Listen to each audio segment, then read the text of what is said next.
People say the best gift for a mother is gratitude.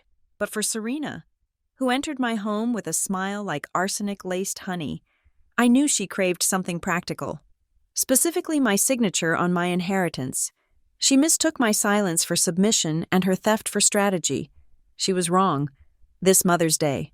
Inside a red velvet box, she will not find a financial lifeline. She will find the permanent end to her hypocritical performance. My name is Mercy Ashland, in the world of high-stakes corporate security, specifically within the climate-controlled server rooms of Ethelgard Analytics. Emotion is considered a liability. I am the Director of Data Analytics, a title that essentially means I am paid a very comfortable salary to find the truth buried under mountains of lies. People lie. They lie to their spouses, they lie to the tax man, and they lie to themselves. But numbers? Numbers are the only honest things left on this planet. 1 is always a 1, a 0 is always a 0. If you arrange them correctly, they tell you a story that no amount of crying or explaining can change. I live my life by that code. It is cold, it is lonely, but it is safe. I have always preferred the company of spreadsheets to people. Perhaps that is a trait I inherited from my mother. She was not warm in the traditional sense, but she was brilliant. She was a market genius who turned a modest inheritance into a portfolio that could support 3 generations of idle living. Though she taught me never to be idle when she passed away from an aneurysm 10 years ago, she left me everything, not just the money, but the discipline to protect it. My father, Arthur, received the house and a generous annuity, enough to live comfortably, but the capital remained with me. It was a safeguard she insisted on. At the time, I thought she was being paranoid. Now, standing in the driveway of my childhood home for Thanksgiving, I realized she was simply being a futurist. My relationship with my father has been eroding for 5 years, ever since Serena walked into a local charity gala and decided Arthur Ashland was her retirement plan. Serena is 55 years old. Though she tells everyone she is 48, she has the kind of beauty that requires high maintenance, fillers, peels, and a wardrobe that costs more than the average American earns in a year. To the outside world, she is the perfect wife who rescued a grieving widower. To me, she has always been a variable in an equation that does not balance. I parked my car, a sensible, dark gray sedan that blends into traffic, and took a breath. The November air was crisp. I walked up the path, noting the landscaping was different. The wild, English-style garden my mother had tended for 20 years was gone. In its place were rows of identical, manicured hedges, sterile, controlled, expensive. When I entered the house, the smell of roasting turkey was overwhelmed by a cloying, floral perfume that Serena sprayed on everything, including the upholstery. "Mercy, you made it!" Serena glided down the hallway, arms open. She was wearing a cashmere sweater that I recognized from a designer catalog, retailing for at least $800. "Look at you, still wearing those intense suits, even on a holiday?" "It is efficient," I said, allowing her to air-kiss my cheek. Her skin felt synthetic, cool and tight. My father emerged from the living room. He looked smaller than I remembered. His shoulders were hunched, and his eyes, once bright with the intellect of a university professor, seemed dim and evasive. "Hi, sweetie," he said, hugging me. He smelled of scotch and peppermint. It was only 2 in the afternoon. "Hi, Dad," I whispered, squeezing him back. I wanted to ask him why he looked so tired, but Serena was already steering us toward the dining room. Come. The food is getting cold, and we have so much to catch up on." The changes inside the house were more jarring than the garden. The hallway used to be lined with oil paintings my mother had collected. Moody, textured landscapes of the Pacific Northwest. They were gone. In their place hung large, vacuous canvases splashed with gold leaf and beige geometrical shapes. They looked like the kind of art one buys in bulk for a hotel lobby. "The lighting was just too harsh for those old gloomy pictures," Serena explained. Noticing my gaze, I thought we needed something more modern, uplifting. Don't you think it changes the energy? It certainly changes something, I said neutrally. I filed the data point away. Erasure of past history, territory marking. Dinner was a performance. Serena played the role of the doting matriarch, piling food onto my father's plate and laughing a little too loudly at his mild jokes. But I am a professional observer. I watched her eyes.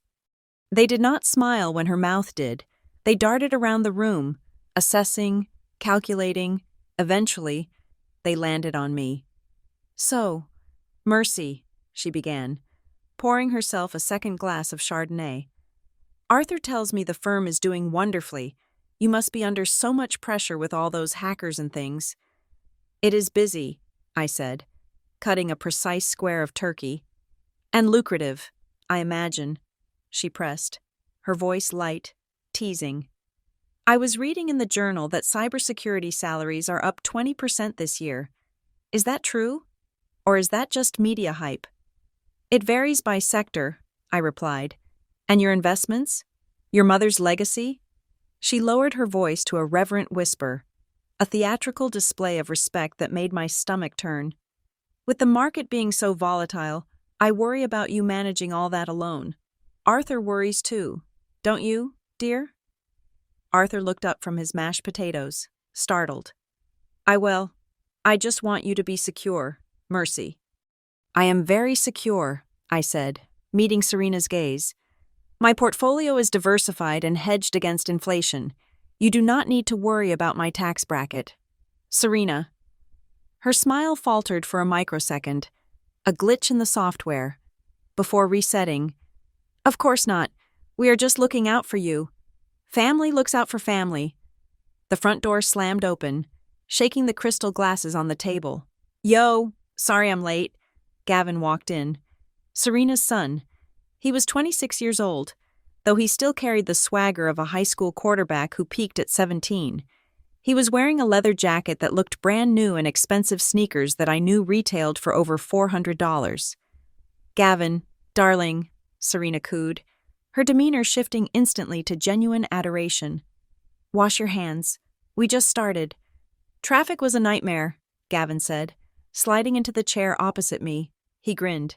"Hey, Mercy, still saving the world from the computer nerds?" "Hello, Gavin?" "You should see the beast outside. Artie," Gavin said to my father, ignoring me. "That exhaust system you helped me with? It purrs. It roars." I looked at my father. "You helped him with an exhaust system?" Arthur shifted in his seat.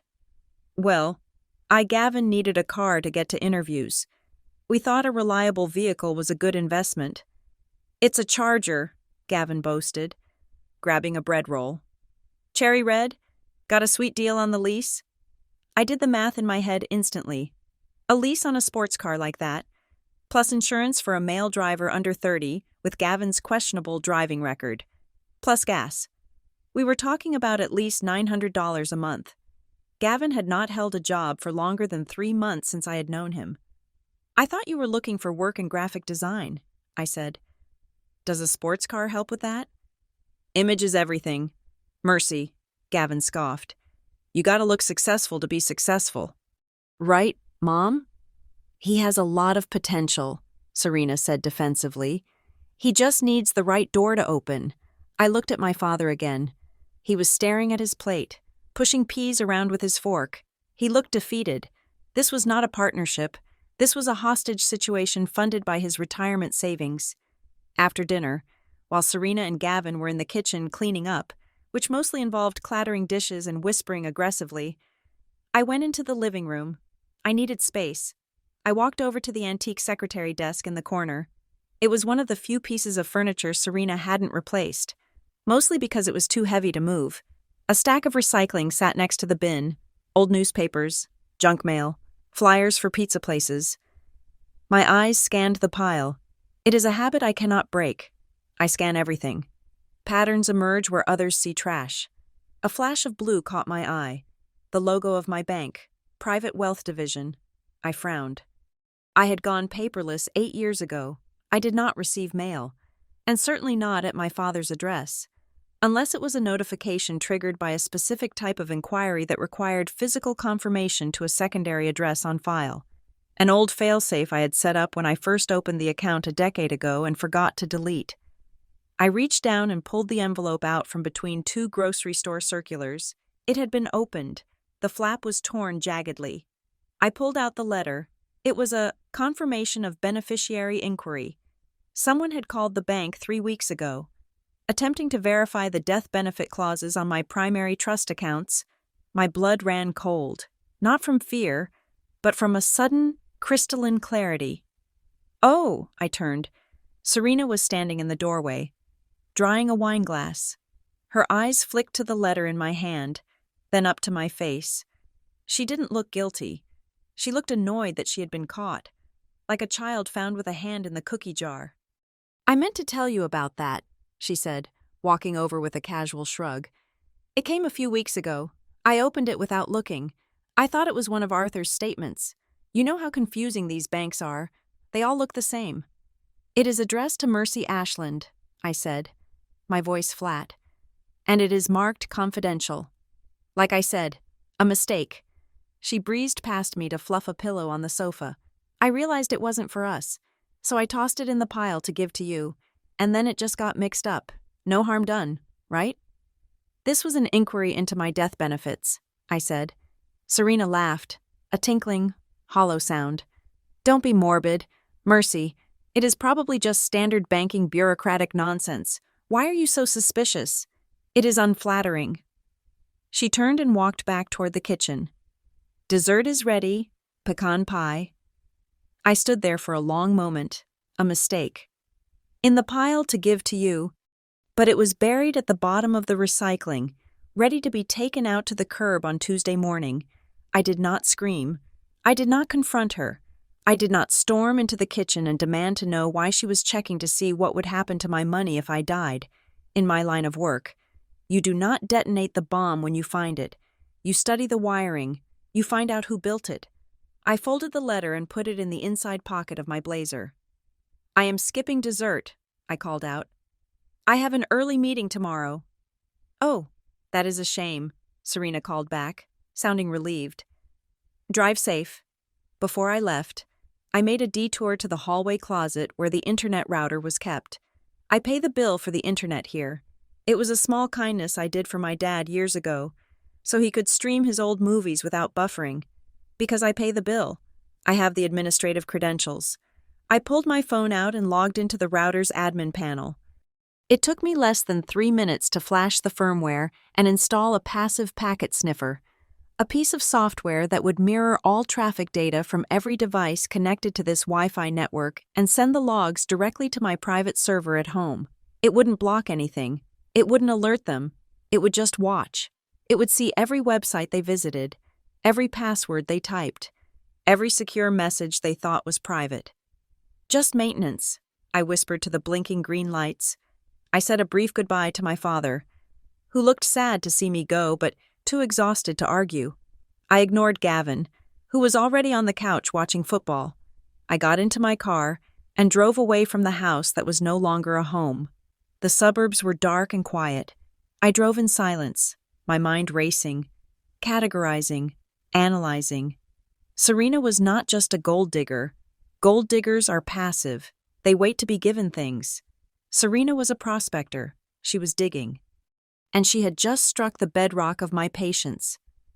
I was merging onto the highway, the city lights twinkling in the distance like a circuit board. When my phone mounted on the dashboard lit up, it was a red notification banner. Security alert. Ethelgard Protocol 7. Source, remote node, Ashland residence. Activity, keylogger detection. Attempted access to irs.gov portal using stored credentials. I gripped the steering wheel. I was 10 miles away. But the data was traveling at the speed of light. They hadn't even waited for my engine to get cold. I did not turn the car around. I did not call my father. I kept driving, the red light of the notification reflecting in my eyes in the rearview mirror. Let them dig. I was about to bury them. The weeks following Thanksgiving were not silent. They were filled with a noise that was far more irritating than screaming. It was the noise of aggressive, weaponized affection. Serena began a campaign of strategic intrusion that would have impressed a military psyops officer. It started with gifts, useless, performative gifts that arrived at my office, forcing me to acknowledge them in front of my staff. First, it was a bouquet of lilies. A flower I have mentioned at least 3 times that I detest because the smell reminds me of funeral parlors. Then came a basket of artisanal jams that cost $40 a jar, accompanied by a card written in her looping, childish calligraphy, thinking of our hard-working girl, love, Mom and Dad. She never signed just her name. She always annexed my father's identity, welding him to her like a shield. Then came the phone calls. She called during market hours, leaving voicemails that started with heavy sighs. She would ramble about the real estate market, how interest rates were strangling her business, how listings were sitting stagnant for 6 months. She painted a picture of a bleak economic landscape where she was the valiant martyr holding the line. Interspersed with these financial complaints were updates on my father's health. She claimed he was losing weight. She claimed he was tossing and turning at night, worried about the bills. She was planting seeds of guilt, watering them with lies, and waiting for them to vine around my throat. I did not answer these calls. I archived them. Data storage is cheap, and evidence is priceless. The escalation arrived 2 weeks later on a Tuesday evening. My phone rang, and the caller ID displayed my father's face. I hesitated before answering. I knew, statistically, that the probability of this being a casual chat was less than 5%. I accepted the call. "Hello?" "Dad," I said, keeping my voice neutral. "Mercy." His voice sounded thin, as if it were being squeezed out of him. I could hear the faint hum of the television in the background and the clinking of ice in a glass. He had been drinking. "How are you holding up?" "I am fine, Dad. Just finished a quarterly audit. How are you?" "Oh, getting by. He paused, a long, heavy silence that screamed of rehearsal. "Listen, Mercy, Serena and I were looking at the accounts today. The market is just brutal right now. She has 2 properties in escrow that are stuck because the buyers cannot get financing. It is a cash flow issue, purely temporary." I stared at the spreadsheet on my monitor, watching the cursor blink. I waited. "She needs a bridge." "Mercy," he finally said, the words rushing out. "Just a small infusion of capital to keep the operation smooth until the closings happen in January."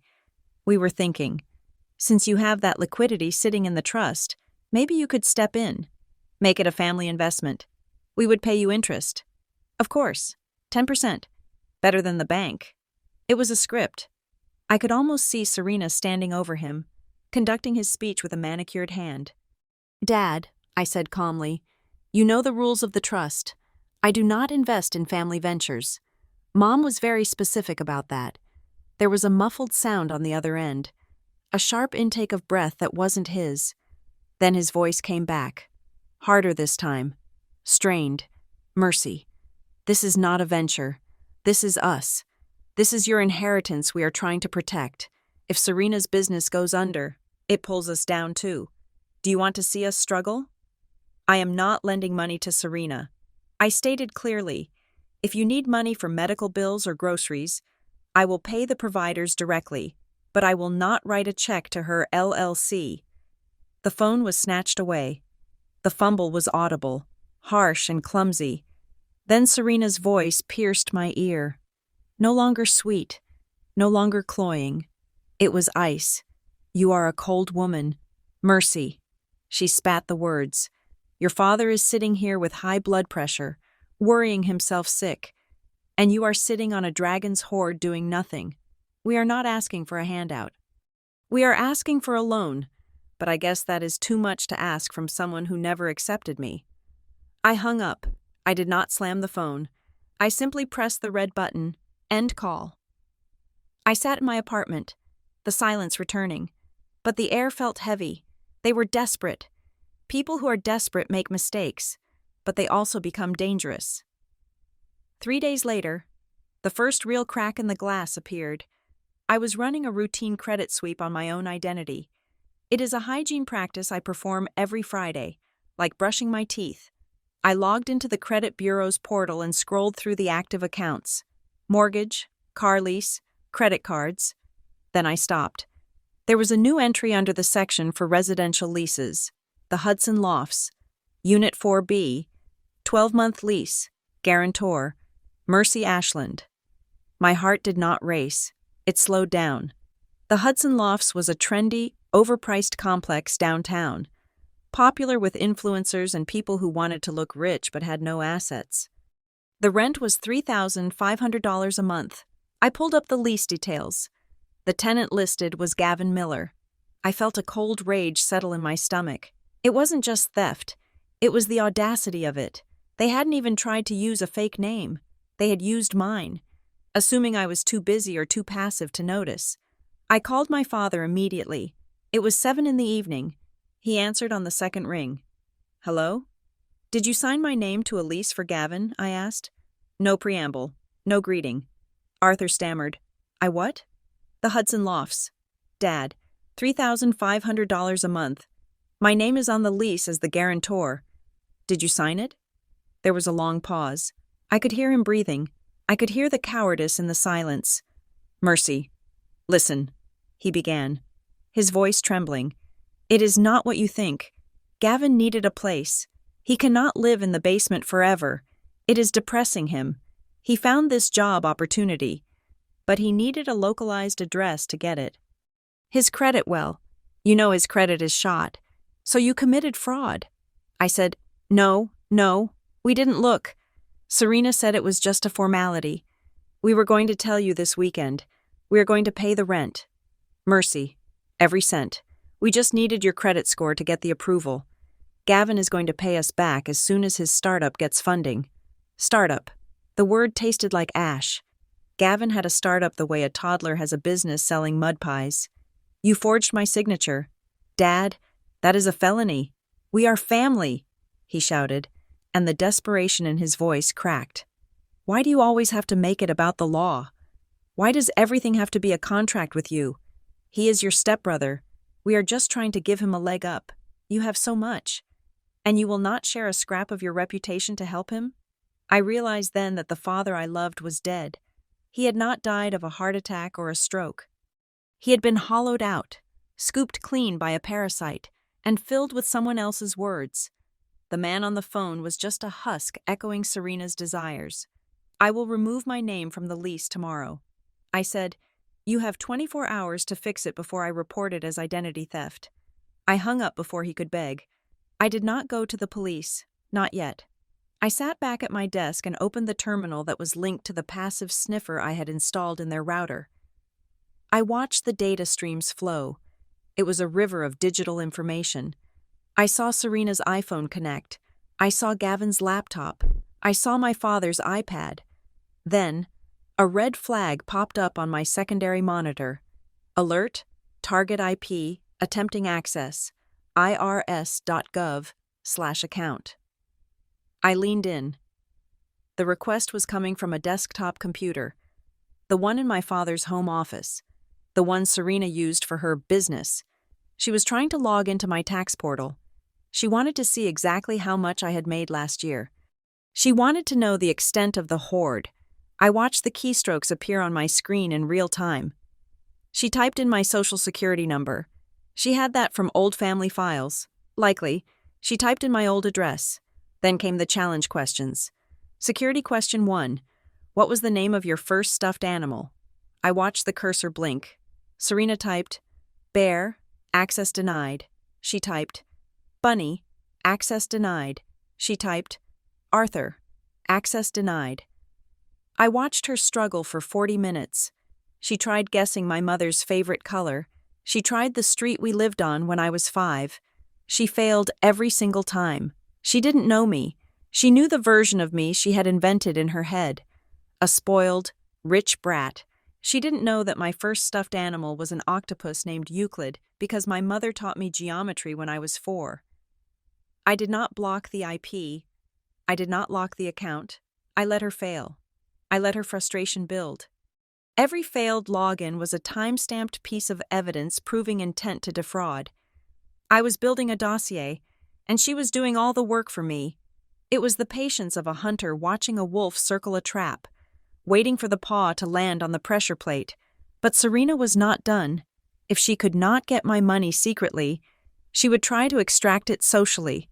2 weeks before Christmas, there was a holiday gala at the country club. My father had begged me to come. He said it was important for appearances. He said he wanted us to be a united front. Against what? He didn't say. I wore a black dress, sharp and severe. I drank seltzer water and avoided eye contact. The room was filled with the town's B-list socialites, people who leased their lifestyles and leveraged their homes to pay for vacations. Serena was in her element, wearing a sequined red gown that was too tight and too bright. Halfway through the night, the music stopped. Serena took the microphone on the small stage. She beamed, her face flushed with champagne and triumph. "Everyone, if I could have your attention," she trilled. The room quieted. "We have such wonderful news to share tonight. As many of you know, my son Gavin has finally found his soulmate. Jessica, they are getting married in June." There was polite applause. Gavin stood up, waving a glass, looking smug, but that is not all. Serena continued, and her eyes found me in the back of the room. She locked onto me like a missile. "We were worried about how to give them the wedding they deserve. But we have been blessed. My wonderful stepdaughter. Mercy, stand up. Mercy!" I froze. The spotlight of public attention swung toward me. "Mercy has generously offered to sponsor the entire wedding," Serena announced, her voice trembling with fake emotion.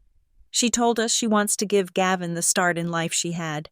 Isn't that beautiful? A sister's love." The room erupted in applause. People turned to me, beaming, nodding. "How generous," someone whispered near me. "What a good daughter." I stood there, the blood draining from my face. It was a masterstroke. If I denied it now, right here, I would be the villain. I would be the cruel, rich sister ruining her brother's moment, humiliating her aging father and stepmother in front of their peers. I would be the monster she always painted me to be. Arthur looked at me from the stage, his eyes pleading. "Please," his look said. "Just go along with it." I looked at Serena. She raised her glass to me, a smirk playing on her lips that only I could see. "Checkmate," she thought. I slowly raised my glass of seltzer. I forced the muscles in my face to contract into a shape that resembled a smile. I nodded. I did not speak. I did not agree. I simply acknowledged the applause. But inside, the cold calculator in my brain shifted gears. She thought she had trapped me with social pressure. She thought shame was a currency I traded in. She was wrong. She had just given me the venue for her execution. She wanted a public spectacle? I would give her one. I would give her a wedding gift that would burn everything she had built to the ground. I took a sip of water. It tasted like iron. The game had changed. It was no longer about defense. It was time to attack. The silence of the Eithel-Guard. Analytics server room is deceptive. To the uninitiated, it is just a hum of cooling fans and the blink of LEDs. To me, it is the sound of information breathing. It was 2 a.m, 3 days after the gala, and I was not sleeping. I was hunting. The public ambush at the party had been a declaration of war. Serena had weaponized social pressure. Assuming I would fold to protect the family image, she had miscalculated. She assumed I cared about the image. I only cared about the data. And the data told me that the lease on Gavin's apartment was just the tip of the iceberg. It was time to look below the waterline. I sat at my terminal, surrounded by 3 curved monitors. I was not using the standard commercial credit reporting tools anymore. Those were for consumers, designed to show you what the banks wanted you to see. I was using a proprietary forensic algorithm I had written myself, codenamed Deep Dive. It was designed to scour the dark corners of the financial web, looking for soft inquiries, shadow profiles, and data fragments that did not belong. I initiated the sequence. The screen cascaded with lines of code. My first target was a comprehensive identity sweep. I expanded the search parameters beyond the major credit bureaus to include regional lending institutions, payday loan aggregators, and subprime credit unions in all 50 states. The system pinged, then it pinged again, and again.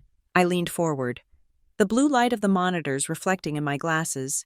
3 hits. They were not major banks. They were small, aggressive lenders known for high interest rates and low scrutiny. The First Bank of the Dakotas, Sunshine State Credit Union, and a digital-only lender called Quick Cash Trust.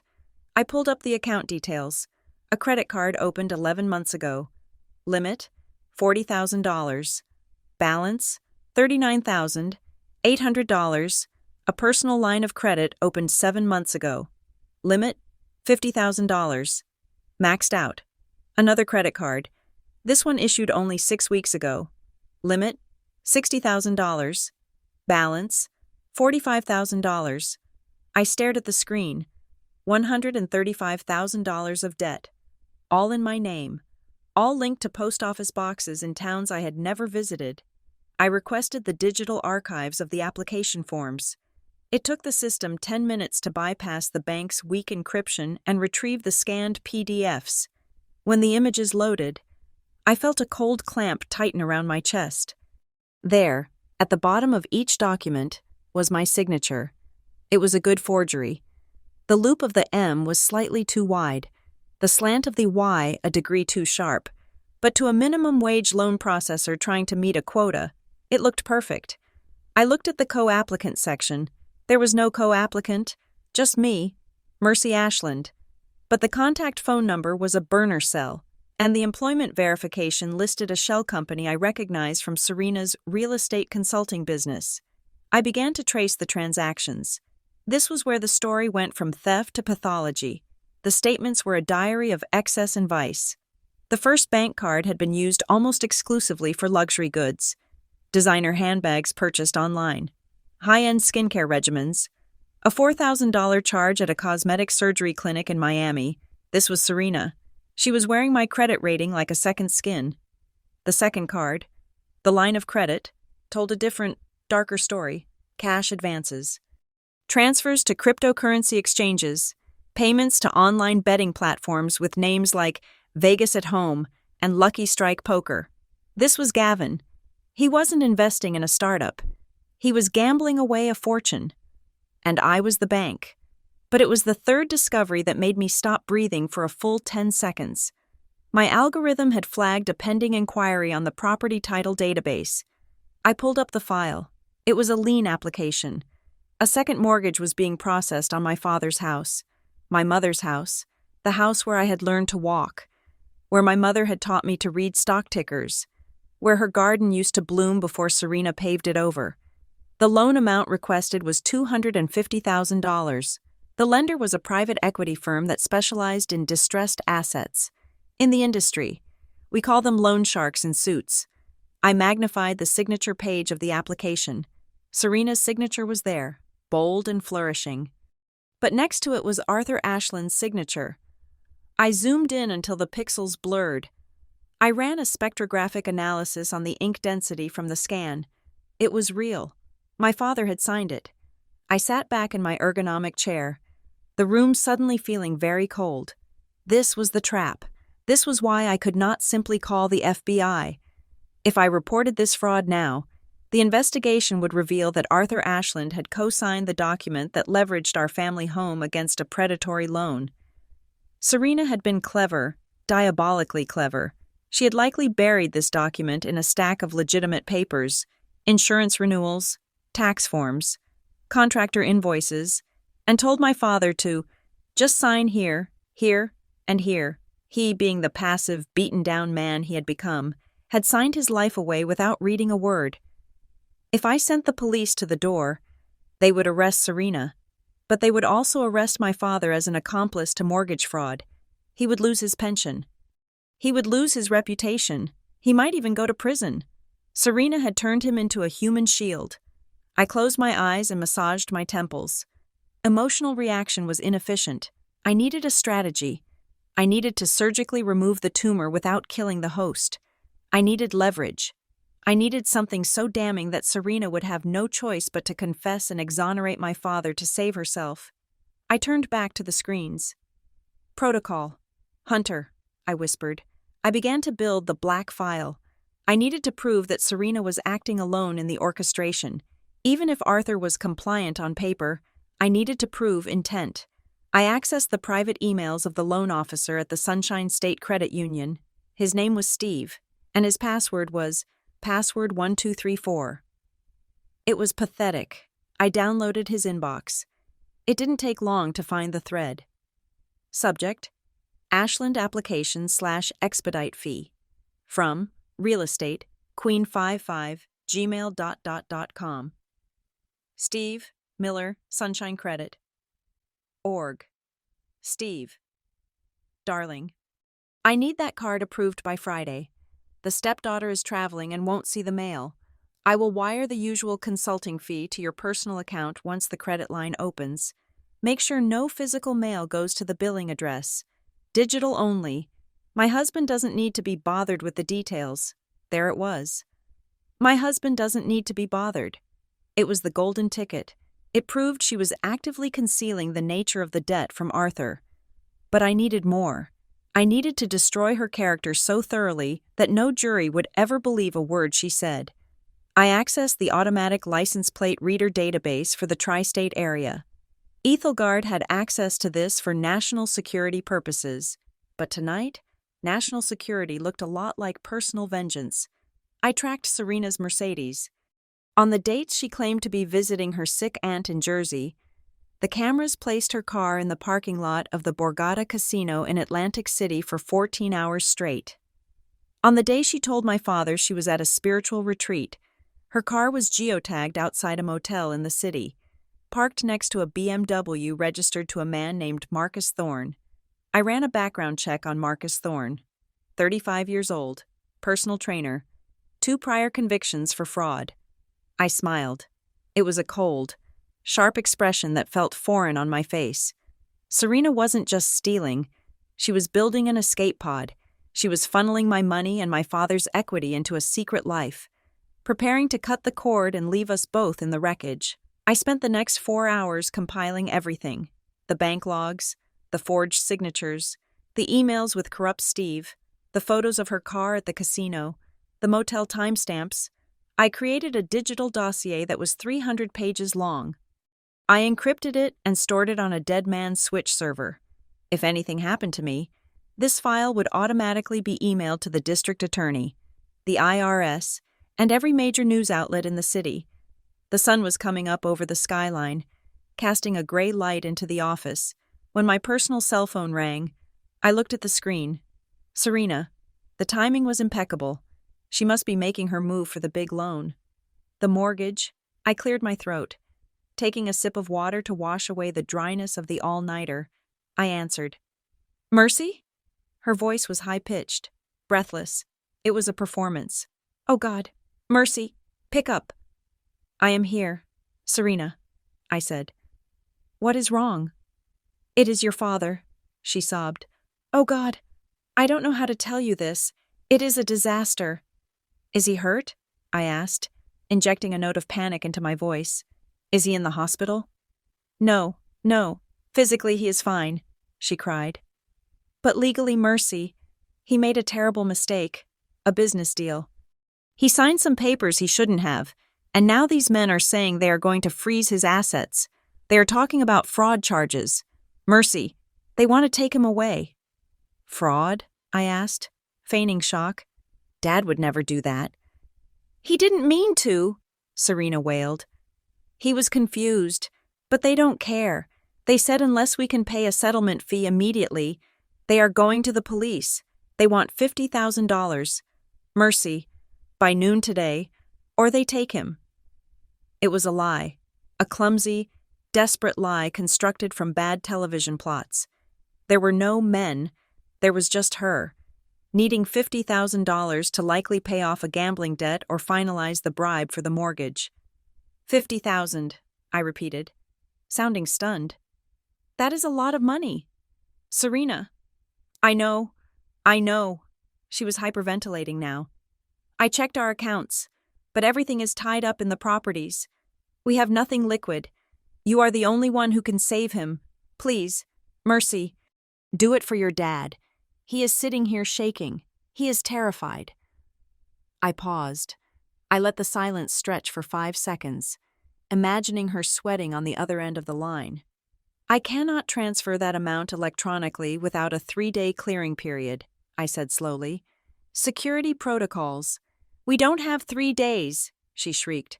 "But," I continued, "I have cash. I keep a reserve in my safe deposit box for emergencies." "Cash?" Her voice dropped an octave. The greed cut through the fake panic.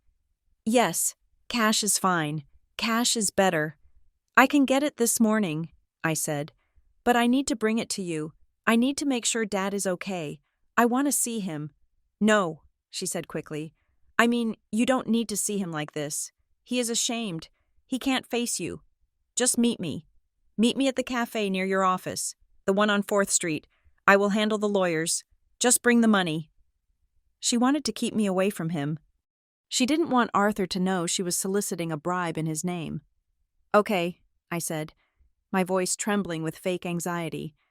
"I will meet you at noon. Please, tell Dad I'm coming. Tell him not to worry." "You are a saint. Mercy," she breathed. "I knew we could count on you when it mattered. Noon? Don't be late." She hung up. I lowered the phone. The trembling in my voice vanished instantly. $50,000. She was selling her freedom cheap. I opened my desk drawer and took out a small, unassuming black device.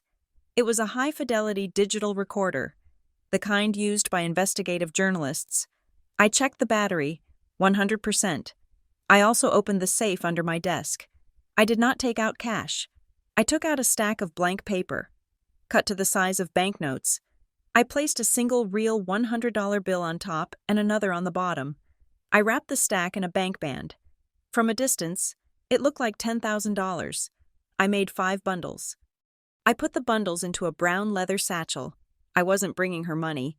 I was bringing her a prop. The real payload was the dossier on my hard drive, and the recorder in my pocket. I stood up and walked to the window, looking down at the city waking up below. The cars looked like toys. The people looked like ants. Serena thought she was the predator. She thought she was maneuvering a naive, wealthy stepdaughter into a corner. She didn't realize that she had just invited a shark into the wading pool. "See you at noon." "Mother," I whispered. I grabbed my coat. It was time to go to the bank, not to withdraw money, but to collect the final piece of evidence, the surveillance footage of her withdrawing the consulting fees she had mentioned in her emails. I had a friend in the security department there who owed me a favor. The net was woven. The bait was set. Now, all I had to do was wait for her to bite. The invitation for dinner had arrived via a text message from my father's phone. Though the syntax was unmistakably Serena's, it used too many exclamation points and emojis of wine glasses. After the charade with the satchel of paper money at the cafe, a meeting where I had successfully played the part of the panicked, obedient daughter and handed over $50,000 in emergency cash to buy myself time, Serena felt emboldened. She believed she had broken me. She believed the ATM was now open for business. I pulled into the driveway at exactly 7 p.m. The house was glowing with warm light, a picture-perfect image of domestic bliss that hid the rot within the walls. I checked my purse one last time. Inside, tucked into the lining of a compact mirror, was a device smaller than a quarter. It was a high-gain audio surveillance bug with a battery life of 300 hours. When I entered, the smell hit me instantly. Garlic, butter, and the distinct, oceanic scent of shrimp scampi. Serena knew. She knew that shellfish caused my throat to itch and my skin to break out in hives. It wasn't a lethal anaphylactic reaction, but it was uncomfortable enough to ruin my evening. It was a power move. She was establishing dominance before I even sat down. "Mercy!" Serena floated down the hall, wearing a silk apron over her dress. "I hope you are hungry. I made Arthur's favorite, shrimp scampi with linguine." "It smells strong," I said, letting her take my coat. "Oh!" She covered her mouth with a feigned gasp of horror. "Oh, My goodness, I completely forgot. You have that sensitivity, don't you, to shellfish? It is an allergy, Serena, not a sensitivity. Well, silly me, she laughed, waving a hand dismissively. I just have so much on my mind with the wedding and your father's health. Don't worry, I made a side salad. You can have that. It is very fresh. Arugula and pear. So, while they feasted on a main course, I was to graze on leaves like a rabbit. I walked into the dining room. Arthur was already seated at the head of the table. He looked worse than he had at Thanksgiving. His skin was gray, and his eyes were fixed on the tablecloth. He didn't look up when I entered. "Hello, Dad," I said, placing a hand on his shoulder. He flinched, then patted my hand weakly. "Hi, Mercy. Glad you could come." Gavin was already eating, shoveling pasta into his mouth. He didn't stand up. "Sup, Mercy. Thanks for the cash the other day. Saved my ass." "Language, Gavin," Serena chided, placing a steaming bowl of pasta in front of Arthur. "Mercy didn't just save you. She invested in the family. She understands that sometimes. We all need a little help." I sat down in front of my plate of green leaves. The dinner began with the clinking of silverware and the sickening sound of Gavin chewing with his mouth open. For the first 20 minutes, the conversation was a calculated assault. It was a technique known in negotiation theory as anchoring the guilt. "It must be nice," Gavin said, pointing a fork at me, "to not have to worry about the price of gas. I saw you pulled up in a rental. What happened to your car?" "I am having it serviced," I lied. I had parked my car 2 blocks away to avoid them seeing the new dashcam setup. "Must be nice to just service things," Gavin sneered. "I have to pray my car starts every morning. Mom says you made a killing on those tech stocks last quarter, like $200,000 in a day? That is unrealized gain. Gavin, it is not cash in my pocket." "Money is money," he grunted. "You sit on it like a dragon while we are out here hustling. It is selfish. Honestly, Dad worked his whole life, and now he has to stress about electric bills while you are compounding interest." I looked at my father. "Dad, are you stressing about electric bills? I thought the pension covered the utilities." Arthur opened his mouth, but Serena cut in smoothly. "Inflation, Mercy, it is eating us alive. The pension is a flat rate. The world is getting more expensive. Arthur shouldn't have to worry about these things at his age. He should be relaxing. But he can't relax because he feels unbalanced." "Unbalanced?" I asked, stabbing a piece of pear. "The disparity," Serena said, her voice dripping with fake concern. "He sees you with so much, and the rest of the family struggling. It breaks his heart. He feels like he failed to distribute the family luck evenly. Luck is not distributed. Serena, it is manufactured." Serena's eyes narrowed. She put down her fork. The pleasantries were over. It was time for the main event. She reached under her chair and pulled out a thick, leather-bound folder. She placed it on the table, pushing aside the untouched basket of garlic bread. The sound it made, a heavy, decisive thud, echoed in the room. "We have been talking," Serena said, her tone shifting to one of serious business. "Arthur and we think it is time to stop these little emergency transactions. The cash you brought was helpful. Yes, but it is a Band-Aid. We need a system, a structure." She slid the folder across the mahogany table toward me. "What is this?" I asked, not touching it. "It is a family asset management trust," Serena said. "I had my lawyer draw it up. It is brilliant, really. It consolidates our assets, your portfolio, the house, my business, into a single trust entity. It protects us from taxes, from lawsuits, from inflation." I opened the folder. My eyes scanned the legal jargon. It was standard boilerplate language until I reached Article 4. The trustee shall have full, unilateral authority to liquidate, invest, or transfer assets within the trust for the benefit of the beneficiaries. And listed as the sole trustee was Serena Miller Ashland. I looked at Article 5. Mercy Ashland agrees to transfer irrevocable control of the Ashland inheritance portfolio, account ending in 8990, to the trust effective immediately upon signature.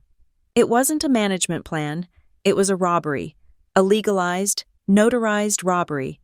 They wanted me to sign over everything, millions of dollars, in exchange for nothing. You want me to sign over control of my mother's money to you? I asked, my voice flat. To the family, Serena corrected. I would just be the manager. I have the real estate experience. I know how to make money grow. You are good with data. Mercy. But you are too conservative with money. You let it sit. I can make it work. And Arthur? I looked at my father. Dad, did you read this? Arthur looked at the centerpiece. A vase of plastic flowers. Serena says it is for the best. She says it will stop the arguments. We can just be one family. No more mine and yours. It guarantees your future. Mercy, Gavin piped up, wiping sauce from his chin. Mom is a wizard with deals. You give her the capital. She doubles it. We all win. Plus, it takes the burden off you. You look tired. Let Mom handle the heavy lifting. I looked at the document. Then I looked at Serena. Her eyes were wide, shining with a hunger she couldn't hide. She was already spending the money in her head. She was picturing the vacations, the cars, the clothes. She was salivating. I picked up the heavy gold-plated pen she had conveniently placed next to the folder. The room went silent. Even Gavin stopped chewing. They watched my hand. I lowered the pen tip to the signature line. I saw Serena's breath hitch. She leaned forward, her knuckles white as she gripped the table edge. I let the pen hover there for 5 seconds, long enough to let the hope bloom in her chest. Then, I capped the pen with a sharp click. I cannot sign this tonight, I said. The air left the room. What? Serena's voice was a hiss. It is a complex legal instrument, I said, closing the folder. I have a fiduciary duty to the existing structure of the estate. I need my lawyer to review it. He will need to cross-reference it with the existing tax liabilities. You don't need a lawyer, Serena snapped, her mask slipping. It is a standard trust. Why do you always have to complicate things? Do you think I am trying to trick you? I think you are a businesswoman. Serena, I said calmly. And no good businesswoman signs a contract she hasn't vetted. If your intentions are pure, a legal review is just a formality, right? This is an insult. Gavin slammed his hand on the table. Mom cooked for you. She is trying to help you, and you treat her like a criminal? Gavin, sit down, Arthur whispered, but no one listened to him. Look at your father. Serena stood up, pointing a manicured finger at Arthur. Look at him. Mercy. He is heartbroken. He thought today was the day we became a real family. He thought you finally trusted us. If you walk out of here with that folder, you are telling him that you care more about your precious zeros and ones than you care about his happiness. It was a blunt, clumsy threat. Sign the check, or you are a bad daughter. I stood up. I picked up the folder. I am not walking out with the folder, I said. I am leaving it here. My lawyer will request a digital copy. Serena's face was red. She was losing control. The $50,000 I had given her was gone, likely to the loan sharks or the casino, and she needed access to the millions. Now, I needed to de-escalate. I needed to keep them on the hook for 2 more weeks. I needed them to believe that the money was coming. Just not today. Serena, please, I said, softening my voice, making my shoulders slump as if I were wavering. I am not saying no. I am just saying not like this, not on a Tuesday night over pasta. I took a deep breath, looking at all 3 of them. I know I have been distant. I know the money causes tension, and I want to fix it. I really do. I paused for effect. Mother's Day is in 2 weeks, I said.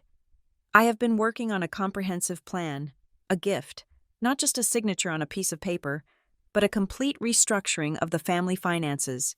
It will clear the debts. It will secure the house. It will give Gavin the capital he needs. Serena's eyes widened. You mean? I mean everything, I lied. I want to present it properly. At a celebration. Let's host a party here, on Mother's Day. Invite friends, the extended family. I will make the announcement then. And we can sign the papers in front of everyone. A fresh start. The greed warred with the impatience in Serena's face. But the promise of a public victory, of me bending the knee in front of an audience, was too intoxicating. A party? She said, her voice dropping back to that sugary sweetness. A celebration of our family? Yes, I said. I will handle the catering. I will handle the costs. You just invite the guests. Invite everyone you want to impress.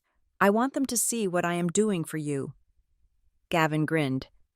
We gonna be rich, Mom, Serena smiled, and it was the smile of a predator who thinks the prey has just surrendered. That sounds lovely. Mercy.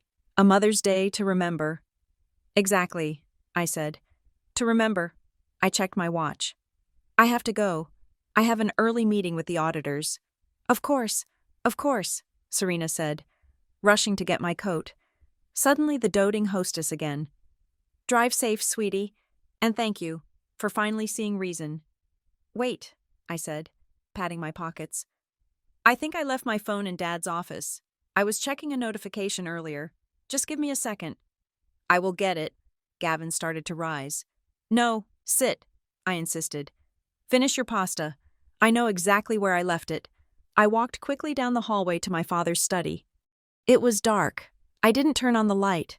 I moved by memory. I went to the large oak desk where my father used to grade papers and where Serena now plotted her frauds. I knelt down. I reached under the lip of the desk, right where the knee hole was. The wood was rough. I peeled the adhesive backing off the bug I had palmed from my compact mirror. I pressed it firmly against the underside of the desk, hidden in the shadows where no one would ever look. I tapped it once to activate it. A tiny, imperceptible vibration confirmed it was live. I stood up, grabbed my phone from where I had deliberately left it on the bookshelf, and walked back to the hallway. Found it, I called out. I said my goodbyes at the door. Serena hugged me, holding on a little too long, her perfume suffocating. Arthur stood in the background, a ghost in his own home. See you on Mother's Day, Serena whispered. I'm counting down the days, I replied. I walked to my car in the cool night air. My throat was itching slightly from the shrimp fumes, but my pulse was steady. I got into the car and drove a mile down the road before pulling into a deserted parking lot.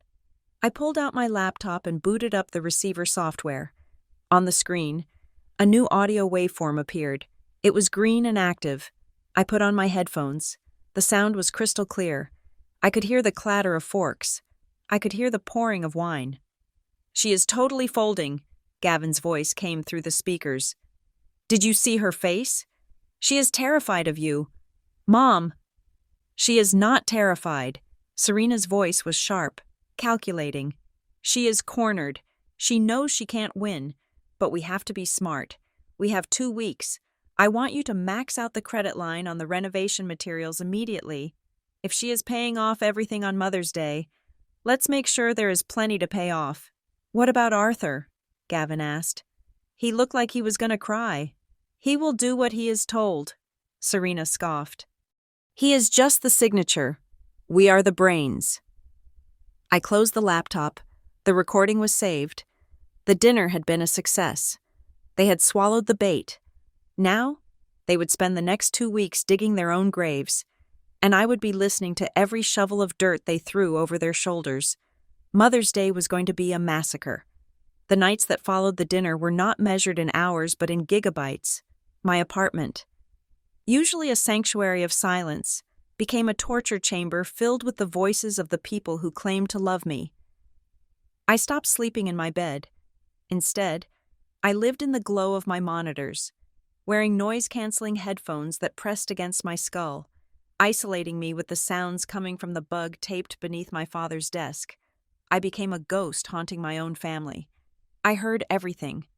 I heard the mundane sounds of a house decaying, the hum of the refrigerator, the creak of the floorboards, the heavy, wheezing breath of my father as he sat alone in the study. But mostly, I heard the truth, and the truth was not a sharp knife. It was a dull, rusty saw that cut slowly. It was 3 in the morning on a Thursday when I heard the first conversation that stripped away Serena's mask completely. The recording started with the sound of a door closing, then, the distinct click of a lighter and a sharp exhalation of smoke. Serena didn't smoke in public. She claimed it was a filthy habit, but here, in the privacy of the study, she was chain-smoking. "Did you deposit the cash?" It was Gavin's voice. He sounded eager, like a dog waiting for a scrap. "I did," Serena replied. Her voice was unrecognizable. It wasn't the sweet, melodic tone she used with me, nor the suffering, anxious tone she used with Arthur. It was low, gravelly, and dripping with contempt. "I put 40,000 into the Cayman account and kept 10,000 for operating expenses. We need to keep up appearances for the next 10 days. She actually bought it. Gavin laughed. It was a cruel, what sound. I almost cracked up when she started talking about the family trust. God, she is so desperate for us to like her. It is pathetic. She is just a stupid cash cow waiting to be milked. She is not stupid, Serena corrected him, ice in her voice. She is socially retarded. She understands numbers, but she doesn't understand people. She thinks if she throws money at a problem, it solves the equation. We are just variables to her. But that is her weakness. She thinks she can buy loyalty. She doesn't realize she is buying her own execution. I sat in my ergonomic chair, my hands gripping the armrest so hard my knuckles turned white. Socially retarded. Cash cow. "So what is the play for the big day?" Gavin asked. "The Mother's Day party?" "We get the signature," Serena said. "The moment she signs that irrevocable transfer, the house is ours, the portfolio is ours. We liquidate 70% of it immediately. I have already lined up the buyers for the securities. We take the cash. We pay off the minimum on the debts to keep the banks off our backs for a month. And then we leave." "And Arthur?" Gavin asked. I held my breath. "Arthur," Serena scoffed. The sound was filled with such visceral disgust that I flinched. "Arthur is a millstone. He is old. He is boring. And he is broke. Once we have Mercy's money, I don't need him. I will leave him the house. He can rot in it with his memories. I am done changing diapers for a man who can't even satisfy me." I felt bile rise in my throat. I had to pause the recording. I took a sip of water, my hand shaking. This wasn't just greed. This was hatred. She loathed my father. She loathed the very air he breathed. I pressed play again. "Does Marcus know the timeline?" Gavin asked. "Marcus is ready," Serena said, her voice softening into a purr. "He has the villa in Costa Rica picked out. He is just waiting for the wire transfer. God. Gavin, can you imagine? No more cold winters, no more pretending to care about this dusty old house. Just sun, rum, and money." "And me," Gavin added. "Don't forget my cut." "You get your cut," Serena promised. 20%, enough to start over anywhere you want. Just don't blow it on poker this time." I stopped the track. The revelation hit me with the force of a physical blow. There was no business. There was no saving the family. It was an exit scam. She was going to drain my mother's legacy, leave my father destitute and heartbroken, and run off to the tropics with her personal trainer lover. But the worst was yet to come. The next night, the recording captured a different conversation. It was late, past midnight. I heard the shuffle of slippers on the carpet. My father. "Serena?" Arthur's voice was weak, trembling. "What are you doing up?" Serena snapped. "Go back to bed." "I saw the light," Arthur mumbled. "I was thinking about Mercy." "Oh, shut up about Mercy," Serena hissed. "I am sick of hearing her name." "It is too much." "Serena," Arthur said. "The papers you showed me, the trust, it takes everything from her. If she signs that, she loses control of her own life. It is not right." "It is necessary," Serena shouted. Do you want to lose this house? Do you want to live on the street? Because that is where we are heading. Arthur, unless we get that capital, we are finished. Do you want to die in a state-run nursing home? No. But Arthur's voice cracked. She is my daughter. She trusts me. When she looked at me at dinner, she looked so hopeful. I feel like a monster. You are not a monster, Serena said, her voice dropping to a manipulative whisper. You are a survivor, and you are doing this for us, for our future. Don't you love me, Arthur? I do, he whispered. You know I do. Then let me handle it, she said. You just sit there and look sad. That is your job. Be the pathetic old man she feels sorry for. Guilt is the only lever we have. There was a long silence. I listened to the static, praying, begging the universe for my father to stand up. I wanted him to scream. I wanted him to say no. I wanted him to say, get out of my house. I wanted him to be the father who used to carry me on his shoulders, the man who taught me that integrity was the only currency that mattered. Arthur's voice came back, barely a whisper. Just don't hurt her too much. Serena, leave her something.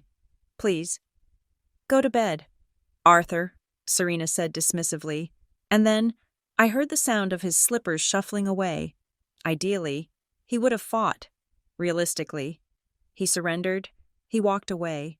He knew she was holding a knife to my back, and his only request was that she didn't twist it too deep. I took the headphones off. The apartment was silent, but my head was screaming. I walked to the bathroom and looked in the mirror. My face was pale, my eyes red-rimmed. I looked like a victim, and then I broke. I slid down the wall to the cold tile floor and buried my face in my knees. I wept. I cried not for the money. Money is just paper and numbers. It can be replaced. I cried for the death of my father. The man walking around in that house was not Arthur Ashland. He was a hollow shell, filled with fear and cowardice. He had chosen his comfort over my safety. He had chosen the woman who despised him over the daughter who would have died for him. Don't hurt her too much. The sentence replayed in my mind like a corrupted audio loop. It was the epitaph of our relationship. I cried until my chest ached, until there were no tears left. I sat there on the floor for an hour, staring at the grout lines between the tiles, patterns, structure, logic. Slowly, the coldness returned. The heat of the grief evaporated, leaving behind a crystalline clarity. They thought I was a cash cow? Fine, but cattle can stampede. They thought I was socially retarded? Fine, I would not use social cues. I would use legal ones. I stood up and washed my face.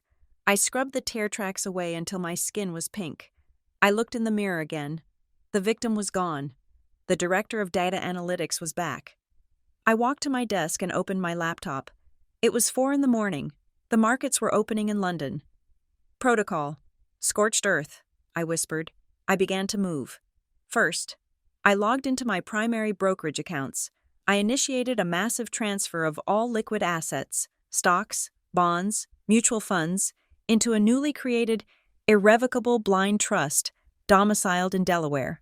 The beneficiary was me, but the control was locked behind 3 layers of corporate anonymity. Even if I wanted to give Serena the money next week, I couldn't. The legal barrier was absolute. Next, I contacted the credit bureaus. I placed a security freeze on my file. No new accounts could be opened. No credit checks could be run. I set up a 2-factor authentication protocol that required a biometric scan for any inquiry. Then, I went deeper. I accessed the county clerk's database and filed a notice of lis pendens on my father's house. It is a legal notice that there is a pending lawsuit regarding the property. I didn't have a lawsuit yet, but the filing itself would freeze any attempt to refinance or sell the home. If Serena tried to get that second mortgage she was working on, the lender would see the flag and run. Finally, I picked up my phone. I dialed a number I had saved years ago for professional background checks. Yeah? A groggy voice answered. It was Miller, a private investigator who used to work for the grand jury. Miller, It is Mercy Ashland. I have a job. High priority. Triple your hourly rate. I am listening. The voice became instantly alert. I need eyes on a subject. Serena Miller Ashland, and a male associate named Marcus Thorne. I need high-resolution photographs of them together. Romantic context, hand-holding, kissing, entering motel rooms. I need it undeniable. I can do that, Miller said. When do you need it? I need the package by next Saturday, I said. And Miller? I want you to print the photos on glossy stock, 8 by 10. Big presentation? Miller chuckled. You could say that, I replied. I hung up. The sun was beginning to rise, painting the sky in bruises of purple and red. I looked at the stack of blank paper I had used to trick Serena. It was amateur hour. I opened a new document on my computer. I typed the header, Forensic Audit and Fraud Report, the Ashland Estate. I began to type. I transcribed the audio logs. I pasted the bank statements. I organized the evidence into chapters. Chapter 1, Identity Theft. Chapter 2, Embezzlement. Chapter 3, Conspiracy to Defraud. Chapter 4, The Betrayal. I worked through the dawn, fueled by a cold, hard rage. I wasn't just writing a report. I was crafting a weapon. I was building the Mother's Day gift that Serena deserved. She wanted a signature? I would give her thousands of words. She wanted a check? I would give her a verdict. I thought about Arthur, shuffling in his slippers, asking for mercy for me. He wouldn't get it. Neither of them would. I typed the final sentence of the introduction. The following evidence is submitted for the purpose of criminal prosecution. I hit save. The file name was the_gift.pdf. I leaned back and watched the sunrise. I felt light. I felt empty. But most of all, I felt ready. The cow was about to tip the farmer over. Warfare is rarely about the noise of the cannon. It is about the silence before the fuse is lit. It is about the art of making your enemy believe they have won right up until the moment the ground beneath them ceases to exist. With 1 week remaining until Mother's Day, I began my performance. I stood in front of the floor-to-ceiling mirror in my living room. I was not crying, but I needed to sound like I had been. I pinched the bridge of my nose hard, holding it for 30 seconds until my voice sounded nasal and congested. I took shallow breaths to simulate the tremors of anxiety. I was an analyst, not an actress, but I knew the data points of submission. I knew what Serena wanted to hear. I dialed her number. She picked up on the third ring. She did not speak first. She was waiting, maintaining the power dynamic. Serena? I said, letting my voice crack just enough to be pathetic, but not enough to be unintelligible. Mercy, she said coolly. I was just about to head to a showing. Is this important? I have been thinking, I stammered, about the dinner, about what you said regarding Dad being unbalanced, about the family. And? Her voice remained flat, but I could hear the sharpness in it. She was leaning in. I was wrong, I said. I was selfish. I looked at the numbers, and I realized that I have been holding on to Mom's money like a shield. I have been punishing you and Dad because I was lonely. That is not fair. There was a pause, a long, heavy silence where I imagined her eyes widening, her heart rate accelerating. Go on, she said, her voice softening by 10%. I called my broker this morning. I lied. I ordered the liquidation of my primary tech holdings. It is a significant position. After taxes, it should clear about $1,200,000. I heard a sharp intake of breath on the other end. It was the sound of a vampire smelling blood. 1.2 million? She repeated, trying to sound casual and failing miserably. That is a serious step. Mercy, are you sure? I am sure, I said, injecting a note of desperate eagerness into my tone. I want to fix this. I want to pay off the mortgage on the house so Dad feels secure. I want to clear Gavin's debts so he can start fresh. And I want to put the rest into the trust you set up. You were right. You are better at real estate than I am. You should manage it. Oh, Mercy, Serena sighed. And suddenly the ice was gone, replaced by a sickly, cloying warmth. Oh, honey, I knew you would understand. I knew you had a good heart under all that armor. You are doing the right thing. You are saving this family. I just want us to be close, I whispered. I don't want to fight anymore. We are not going to fight, she cooed. We are going to be a team. When will the funds be available? The wire clears next Monday, I said. But I can bring the cashier's check on Sunday, for Mother's Day. That is perfect, she said. We will have a quiet lunch, just the four of us. We can sign the papers and celebrate. No, I said. I made my voice firm, but brittle. No quiet lunch. I want to do this right. I want to apologize to you properly. Serena. I want everyone to see it. Everyone? Yes, I said. I want you to throw a party, a real gala. Invite your business partners. Invite the neighbors. Invite all those people from the club who look down on you. Invite your relatives. I want to hand you that gift in front of everyone. I want them to know that you are the matriarch of this family, and I am finally respecting that. I was appealing to her second greatest vice. Greed was first, but vanity was a very close second.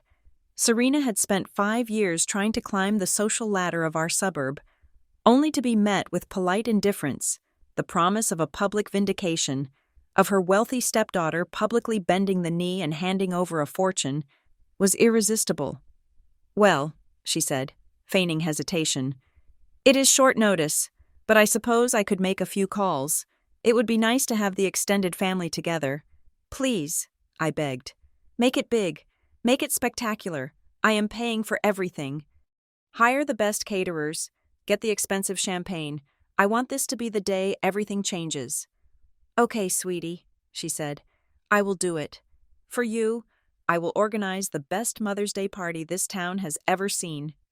Thank you, Serena, I said. I will see you Sunday. I hung up. I dropped the hand from my nose. My voice returned to its normal, cold register. You have no idea, I whispered to the empty room. The next morning, I took a personal day from Ethelgard Analytics. I had appointments that required my physical presence. My first stop was the office of Jeremiah Sterling. He was not a family lawyer. He was a corporate litigator known for dismantling hostile takeovers. He was expensive, ruthless, and entirely devoid of sentimentality. I sat in his glass-walled office, placing a heavy USB drive on his desk. This is the evidence, I said. The forensic audit, the audio logs, the bank tracers. I want you to draft 2 sets of documents. Sterling raised an eyebrow. 2 sets? The first set is a standard irrevocable trust transfer, ceding control of my assets to Serena Miller Ashland, I explained. It needs to look legitimate on the surface. Plenty of legal dense text, nice gold foil on the cover, but I want the actual clauses to be nonsense. Legal gibberish that grants her absolutely nothing. A prop, Sterling nodded. And the second set? A criminal referral packet, I said. Formatted for the district attorney's office, I want the cover letter to summarize the charges. Grand larceny, identity theft, wire fraud, elder abuse, and conspiracy. I want it bound in a red folder, and I want a disclaimer of interest document for my father, legally separating him from her debts once the arrest happens. Sterling smiled. It was a shark smile. You are planning a show, Ms. Ashland. I am planning an execution, I corrected him. Can you have them ready by Friday? For a retainer of $5,000, I can have them ready by Thursday. Done. My next stop was the bank.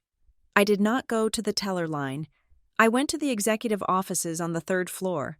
I had an appointment with the regional director of security, a man named David, who I had assisted on a data breach case 3 years ago. Mercy, David shook my hand. It is good to see you, but you sound serious on the phone. I need a favor. David, official business. I handed him a subpoena form. It wasn't court-ordered yet, but it was drafted on Ethelgard letterhead, implying a national security interest. It was a gray area, but I was operating in the dark now.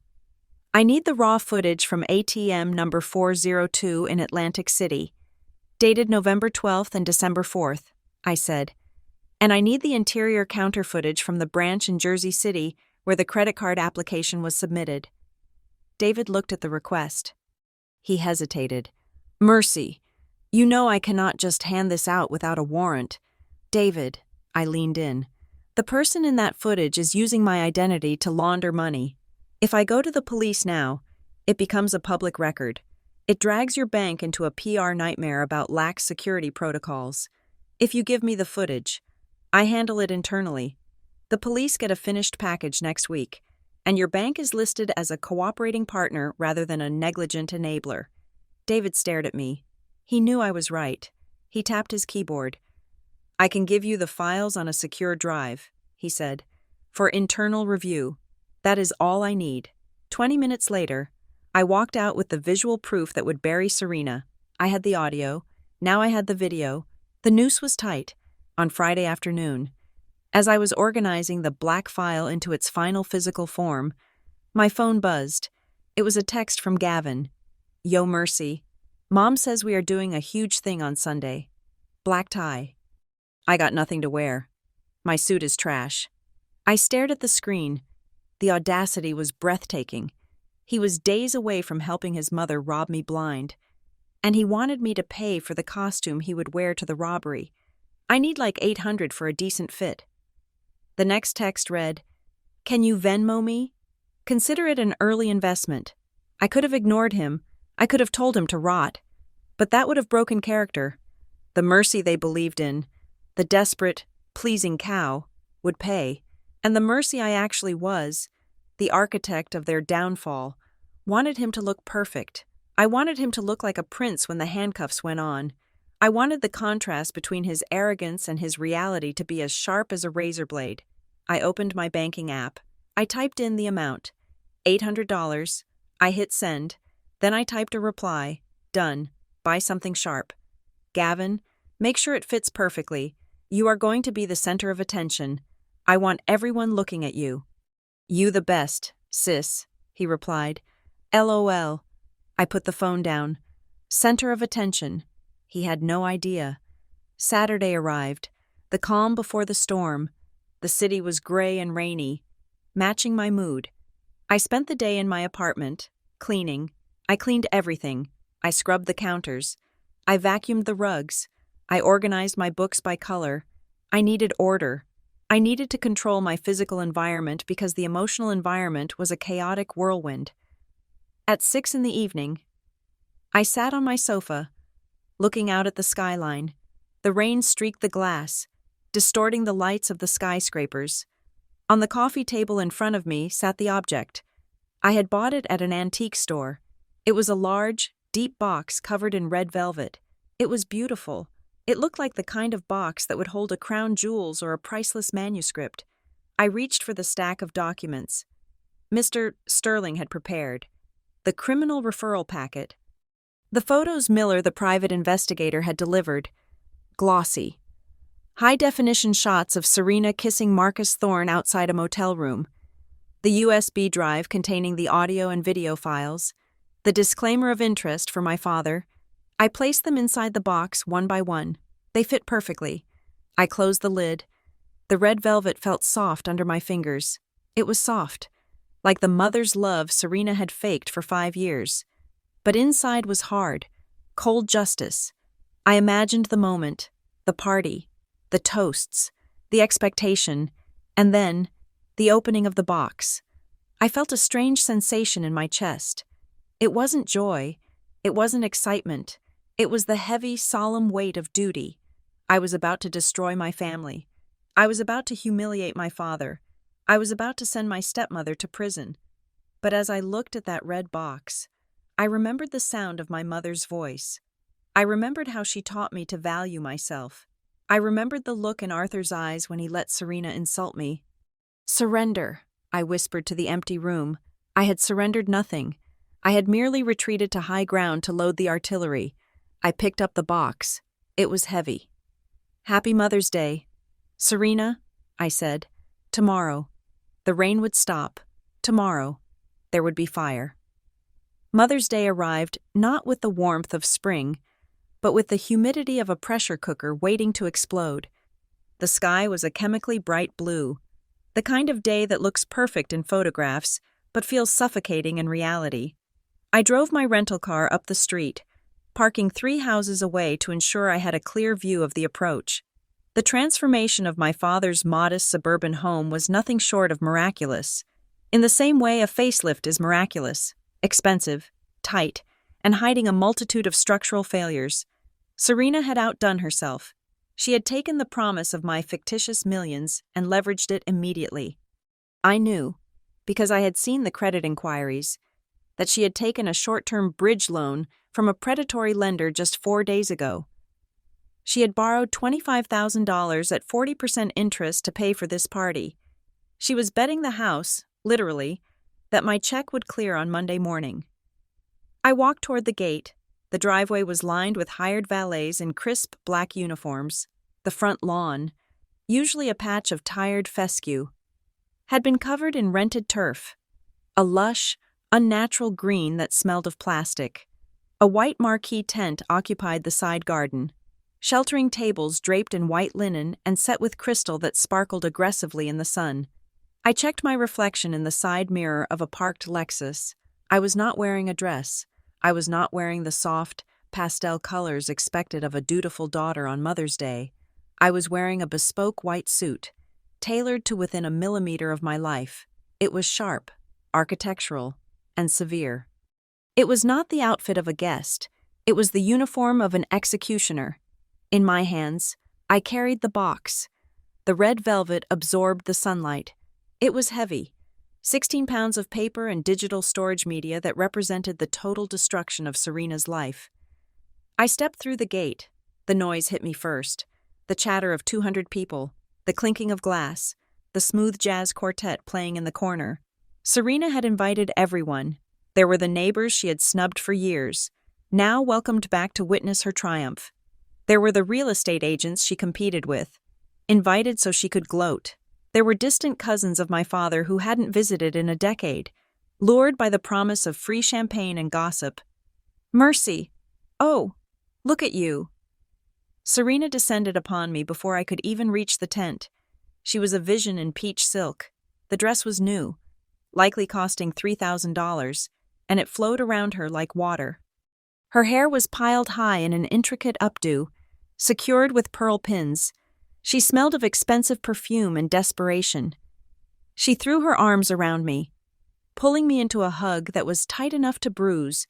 I stood stiffly, holding the red box away from her body so it wouldn't be crushed between us. "You look powerful," she said, pulling back to inspect my suit. Her eyes flickered over the white fabric, searching for a flaw, but found none. "A bit severe for a garden party, isn't it? But then again, you always march to your own beat."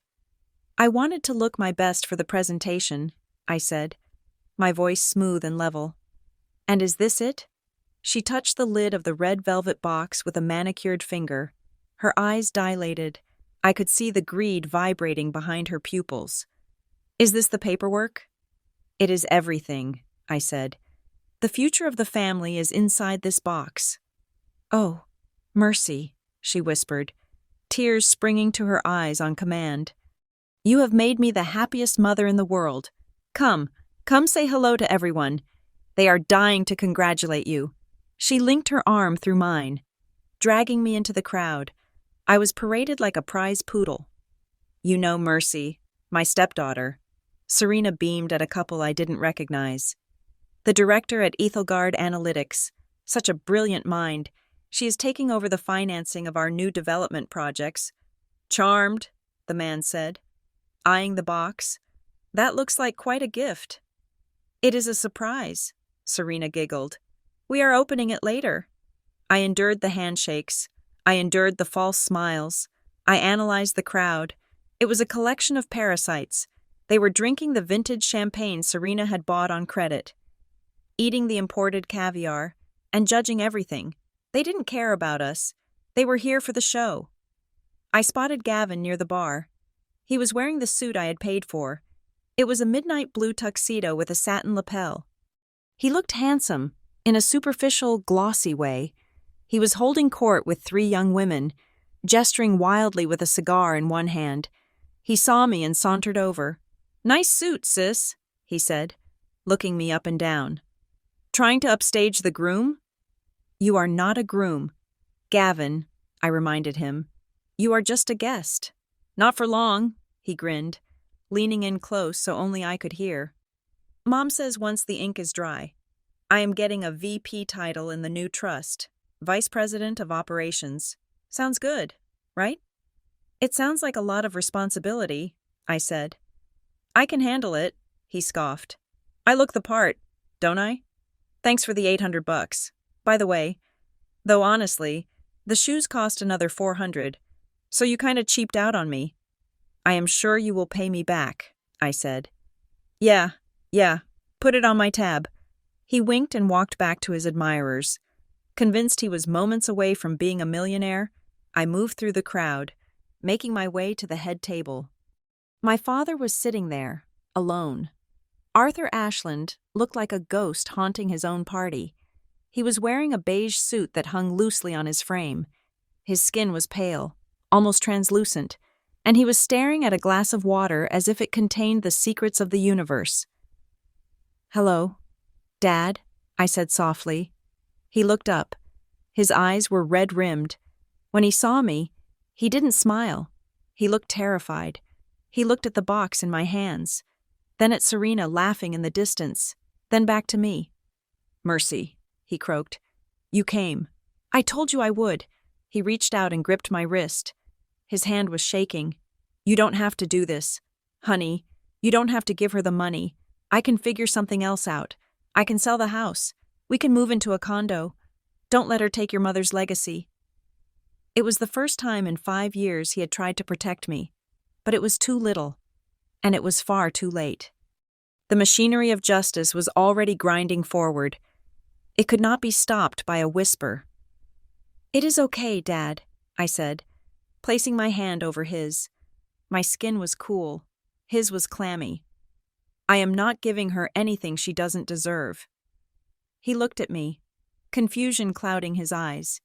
He didn't understand the double meaning. He thought I was surrendering. He slumped back in his chair, defeated. "I am sorry. Mercy, I am so sorry." "I know," I said, and I meant it. I placed the red box in the center of the table, right between the floral arrangement and the champagne bucket. It sat there like a monolith. I turned my back on him and scanned the perimeter. The garden was enclosed by a high wrought iron fence covered in ivy. At the main gate, the security guard Serena had hired was checking names on a list, but further down the drive, parked inconspicuously behind a hedge, was a nondescript black van, and standing near the catering entrance were 4 men in cheap suits.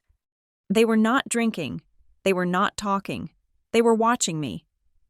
I caught the eye of the tall one, Detective Miller, my private investigator's brother, who worked for the Economic Crimes Unit. He gave me a barely perceptible nod. They were ready. They were just waiting for the signal. But there was one more guest I needed to verify. I scanned the crowd again. I looked past the business partners and the fake friends. I looked toward the back of the tent, near the portable restrooms. There he was, Marcus Thorne. He was younger than I expected, maybe 35.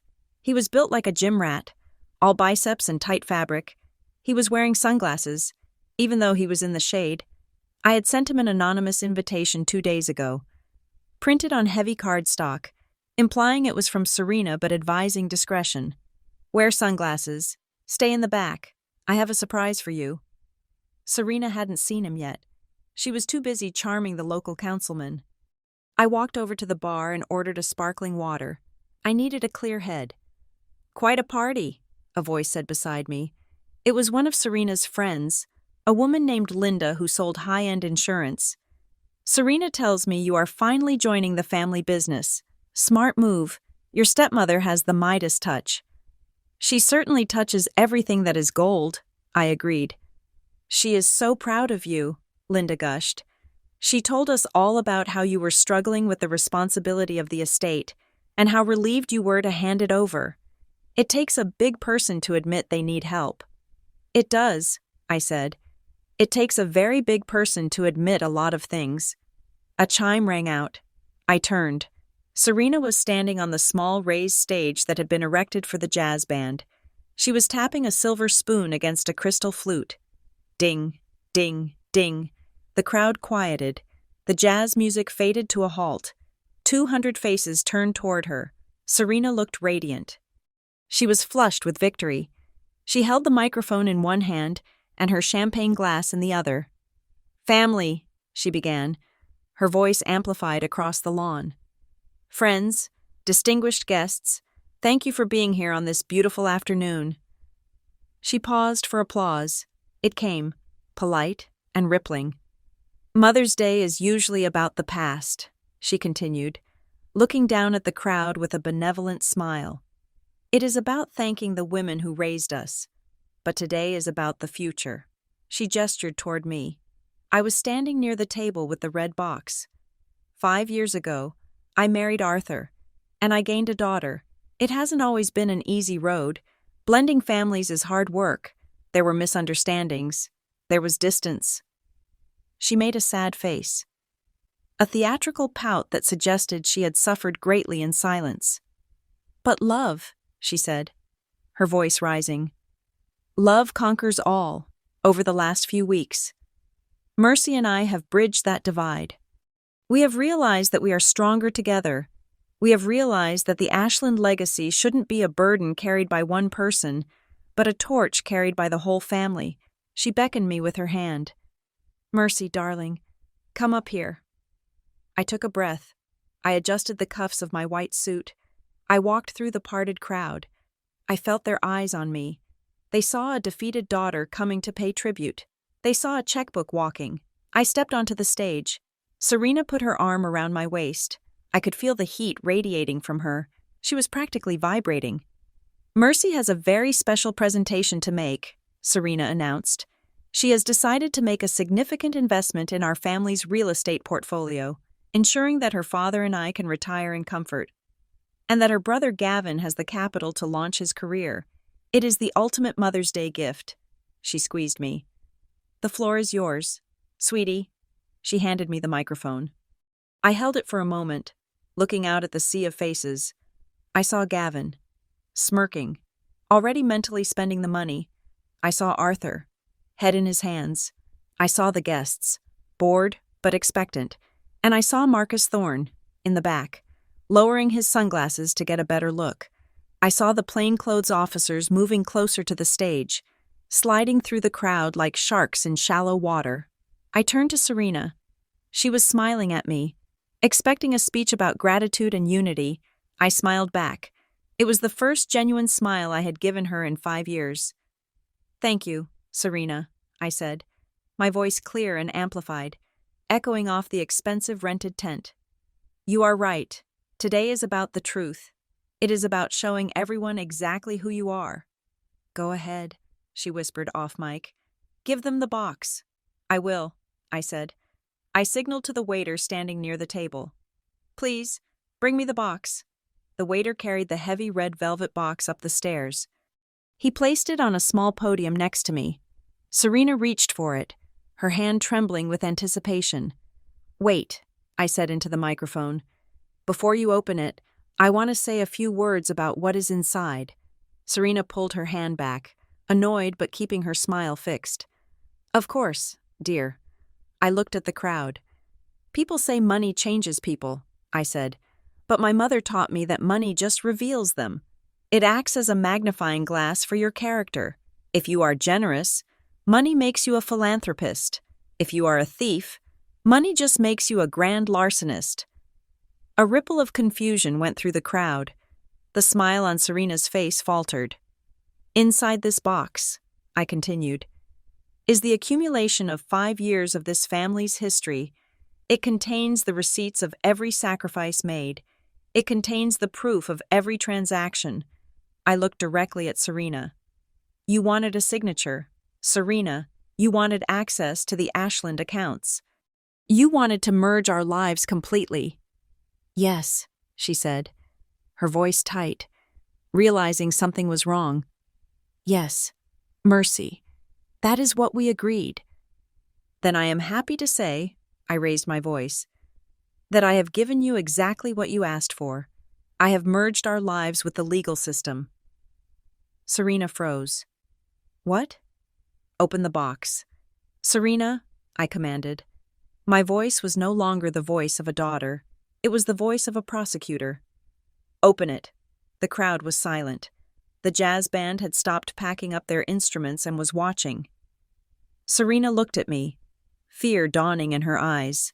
She looked at the crowd. She had no choice. She had to maintain the act. She reached out with shaking hands. She unlatched the gold clasp of the red velvet box. She lifted the heavy lid. She expected to see a cashier's check for $1,200,000. She expected to see a trust document transferring power to her. Instead, she saw the glossy black cover of a 300-page forensic report, and right on top, staring up at her, was an 8x10 photograph of her kissing Marcus Thorne in the parking lot of the Starlight Motel. Her scream was not a word. It was a sound of pure, animalistic horror. She slammed the lid shut, but it was too late. The front row had seen the photo. "What is this?" she hissed, backing away from the podium. "What is this sick joke?" "It is not a joke, Mother," I said into the microphone. "It is your gift." I pointed to the back of the crowd.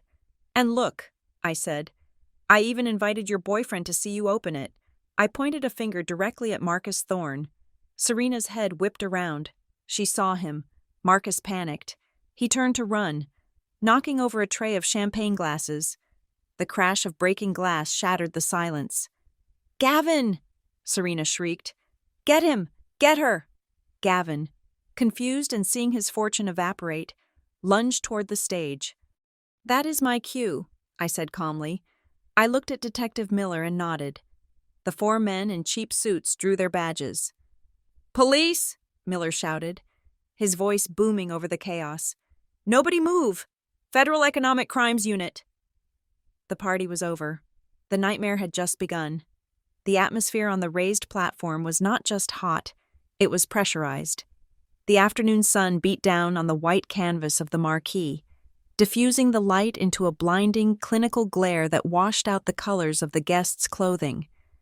Turning the garden party into an overexposed photograph, I stood at the podium. The microphone in my hand felt heavy, cold, and solid, a weapon of mass destruction disguised as a tool of amplification. Below me, the sea of faces looked up. They were a blur of pastel silk, linen suits, and expensive sunglasses. They were waiting for a toast. They were waiting for the climax of the fairy tale Serena had spun for them. The wealthy, repentant stepdaughter bowing down to the benevolent matriarch. Time seemed to warp. It stretched and thinned, slowing down until I could see the individual dust motes dancing in the shaft of sunlight that hit the red velvet box. I looked at Serena. She was standing 3 feet away from me. In this suspended moment, I saw her with a clarity that was almost microscopic. I saw the way her foundation had settled into the fine lines around her eyes. I saw the tiny bead of sweat tracking its way down her temple, cutting through the powder like a river through a desert. I saw the pulse fluttering in her neck, a frantic, hummingbird rhythm that betrayed the calm mask she wore. Her eyes were wide, blue, and voracious. They were fixed on the box, devouring it. I brought the microphone to my lips. The feedback whine was a sharp, electronic scratch that silenced the last murmurs of the crowd. "Thank you all for being here," my voice boomed out, rolling over the manicured lawn. It sounded strange to my own ears, detached, steady. The voice of a narrator reading the final chapter of a tragedy. I turned slightly to face Serena, but I kept my body open to the audience. I wanted them to see the connection. I wanted them to witness the bond. "Serena," I said, and the name hung in the air. "You have always told me that family is about lessons. You told me that a mother's job is to teach her children how to survive in the world." Serena smiled. It was a reflex, a muscle memory of performance. She nodded. dabbing at her dry eyes with a lace handkerchief. I did, sweetie, I did. And you have taught me, I continued, letting the words drop like stones into a deep well.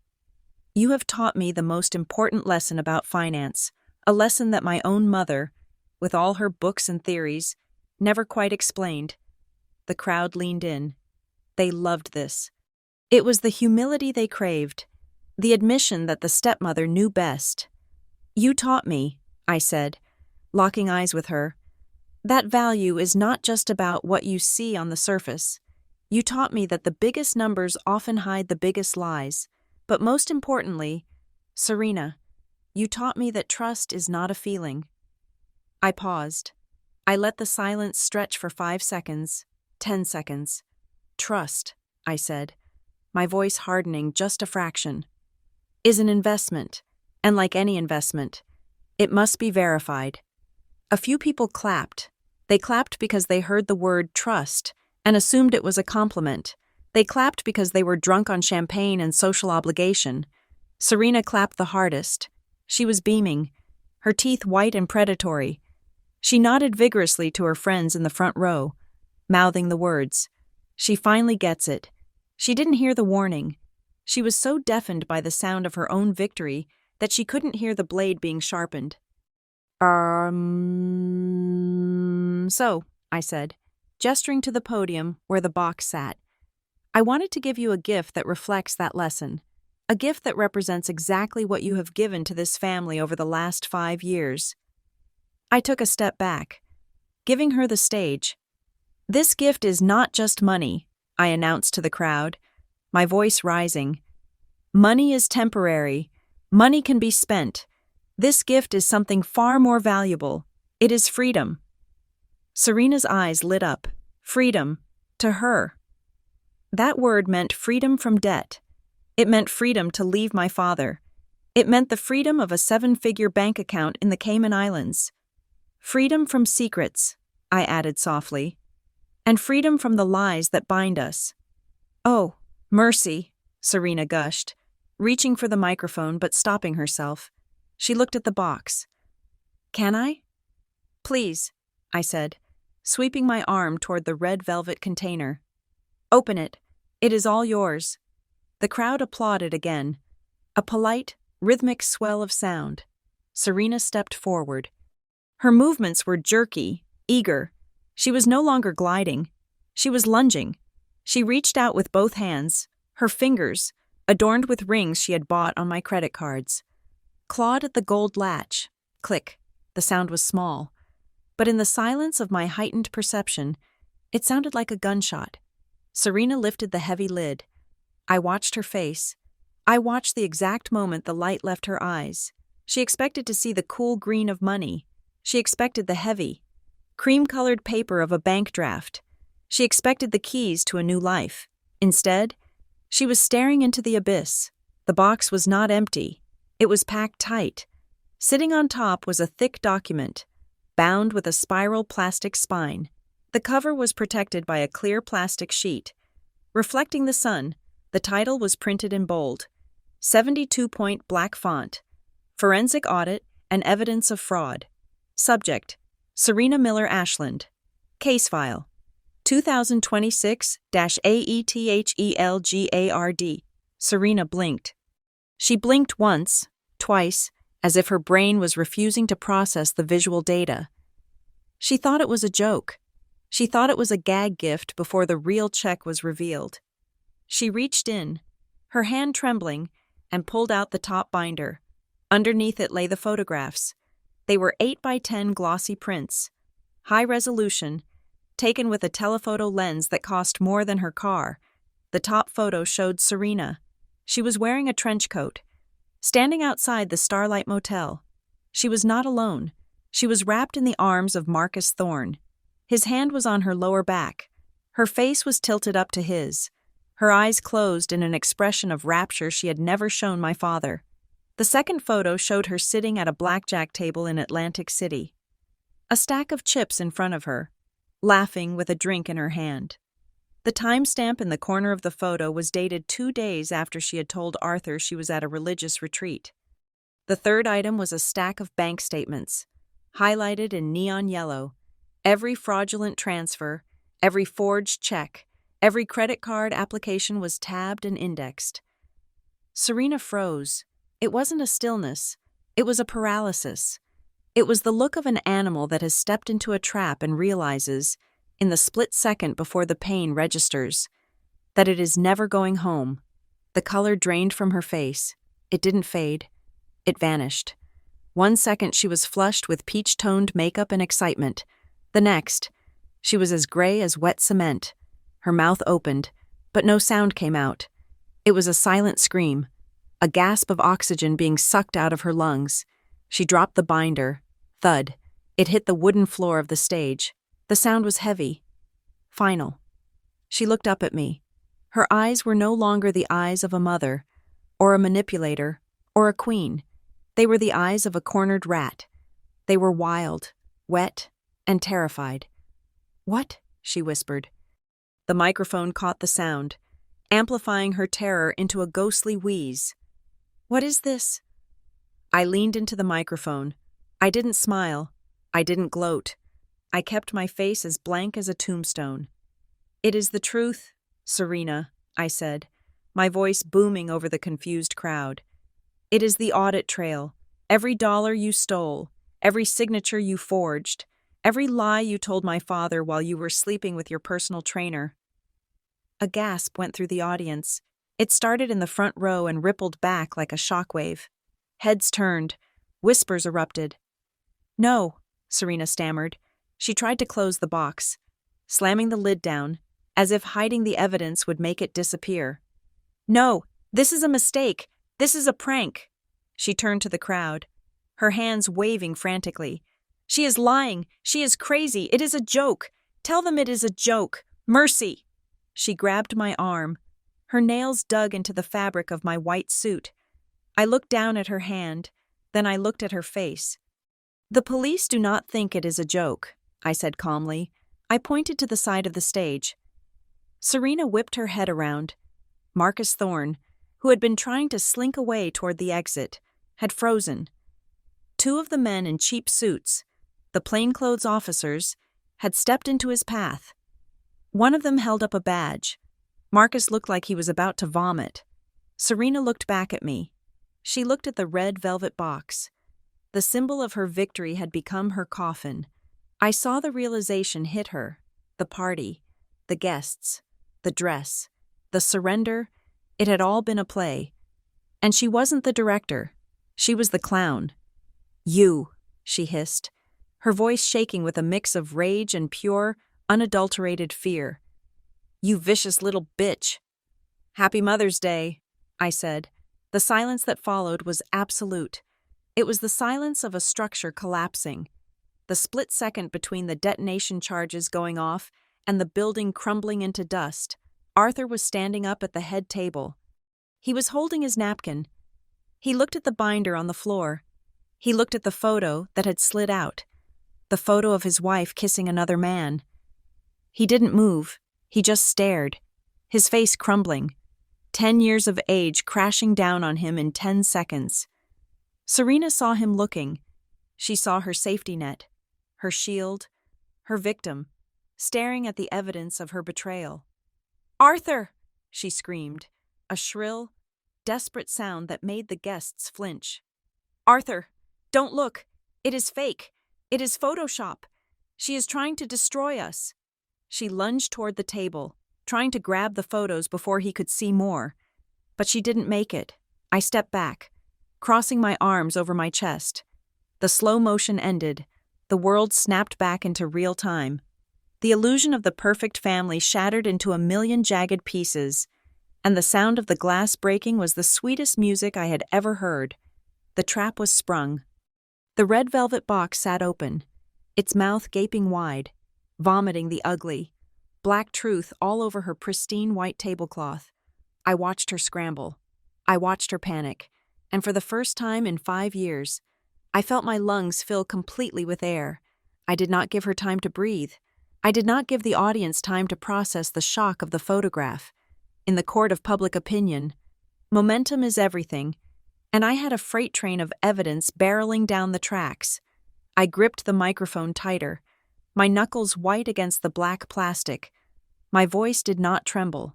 It was the voice of a judge reading a death sentence. "In that box," I said, my voice cutting through Serena's stammering denials like a scalpel, "is the proof that this woman, Serena Miller Ashland, has forged my signature exactly 14 times over the last 6 months." The crowd gasped, a sharp, collective intake of breath that sucked the oxygen out of the tent. "She has used my identity to secure illegal loans totaling $450,000, I continued, reciting the numbers with brutal precision. "She has maxed out credit lines in 3 states. She has opened shell accounts to launder money, and, perhaps most despicably, she has systematically embezzled the entirety of my father's retirement pension to fund her gambling debts and her lover's lifestyle." "Liar!" Serena shrieked. It was a primal, ugly sound. Her face, usually a mask of composed elegance, was twisted into a rictus of pure rage. She lunged for me. She didn't care about the cameras anymore. She didn't care about the neighbors. She wanted to silence the voice that was stripping her naked in front of the world. "Shut up, you ungrateful little bitch! Shut up!" She clawed at the air, trying to grab the microphone stand, but I stepped back calmly. "You are lying," she screamed, turning to the stunned guests. "She is mentally unstable. She is off her medication. None of this is true." "It is all true," I said into the mic, "and the forensic accountants at the district attorney's office agree with me," at the mention of the district attorney. The chaos in the tent shifted frequency. It went from social embarrassment to criminal panic. Near the back exit, Marcus Thorne, the man in the photograph, made his move. He shoved a waiter aside, sending a tray of crystal flutes crashing to the ground. He bolted for the gap in the hedge, his sunglasses flying off his face. "Stop him!" someone shouted. He didn't make it 5 yards. 2 of the guests, standing near the catering tent, men who had spent the last hour nursing lukewarm sodas, moved with terrifying speed. One of them, a linebacker-sized detective named Miller, stepped into Marcus's path and leveled him with a shoulder check that lifted the personal trainer off his feet. Marcus hit the turf with a sickening thud. Before he could scramble up, he was pinned, his arms wrenched behind his back. "Get off me!" Marcus yelled. "I didn't do anything. I don't even know her." "That is not what the pictures say." "Marcus," I said, my voice amplified over his protests. The sight of her lover being handcuffed broke whatever restraint Gavin had left. He was standing near the buffet table, his face a mask of purple fury. He looked at me, standing on the stage in my white suit, the architect of his ruin. He looked at the red box that contained the ashes of his future. "You dead bitch!" Gavin roared. He charged. He didn't run like a man. He ran like a bull, head down, fists clenched, fueled by the testosterone of entitlement. He knocked over a table, sending a chocolate fountain crashing onto the white carpet. He bounded up the stairs of the stage, his eyes locked on my throat. I did not move. I did not flinch. I knew the timing. Just as Gavin reached the top step, a blur of motion intercepted him. The 2 plainclothes officers who had been shadowing the stage tackled him in midair. It was a violent, kinetic collision. They hit him high and low, driving him into the wooden floor of the stage with a force that shook the podium. "Police, stay down!" Gavin struggled, spitting and cursing, kicking his expensive shoes against the wood. But he was pinned. The officers yanked his arms back, the metallic click of handcuffs cutting through his screams. "Let me go! She is the criminal! She set us up!" Gavin howled, his face pressed against the floorboards. "You have the right to remain silent," the officer grunted, kneeing him in the back. "I suggest you use it." Serena stood alone in the center of the stage. Her son was in cuffs. Her lover was in cuffs. Her guests were staring at her with a mixture of horror and morbid fascination. She looked like a queen whose castle had just been vaporized by a nuclear strike. She turned to Arthur. My father was still standing at the table, He was shaking so hard the silverware on the table rattled. He looked lost, a man waking up in a burning building. "Arthur!" Serena cried out, changing tactics instantly. She dropped to her knees, clasping her hands together in a prayer of desperation. "Arthur, please, help me. They are hurting Gavin. Tell them to stop. Tell them it is all a misunderstanding. We can explain. Just tell them to stop." Arthur blinked. He looked at her, then at me. He opened his mouth, but no words came out. He was wavering. I saw it. The habit of 5 years of submission was strong. He wanted to believe her. He wanted to believe there was an explanation. I could not let him waver. I had to burn the bridge so completely that he could never walk back across it. "There is nothing to explain. Serena," I said into the microphone, "but there is something we need to hear." I turned to the large projection screen set up behind the stage. It had been intended to display a slideshow of touching family moments. Photos of Serena and Arthur on vacation, Gavin graduating, me looking awkward at Christmas. I pulled a small remote from my pocket. "I prepared a slideshow, as you asked," I said, "but I decided to change the audio track." I pointed the remote at the laptop connected to the projector. I pressed the play button. The screen flickered. Instead of a photo, a large green audio waveform appeared on the white background. It was jagged and sharp. The speakers, usually reserved for jazz music, crackled with static. Then, a voice filled the garden. It was loud, clear, and unmistakably Serena's. "Arthur is a millstone," the voice boomed. The tone was dripping with venom. "He is old, he is boring, and he is broke. Once we have Mercy's money, I don't need him. I will leave him the house. He can rot in it with his memories." The crowd went silent. The only sound was the wind rustling the tent flaps and the voice of the woman kneeling on the stage. "I am done changing diapers for a man who can't even satisfy me." The recording continued. Serena froze. She stopped crying. She stopped begging. She looked up at the screen, her mouth hanging open. She recognized the conversation. She recognized the night. Then, Gavin's voice boomed out, a cruel, mocking laugh. "She is just a stupid cash cow waiting to be milked." Then Serena again. "We take the cash and then we leave. Marcus is ready.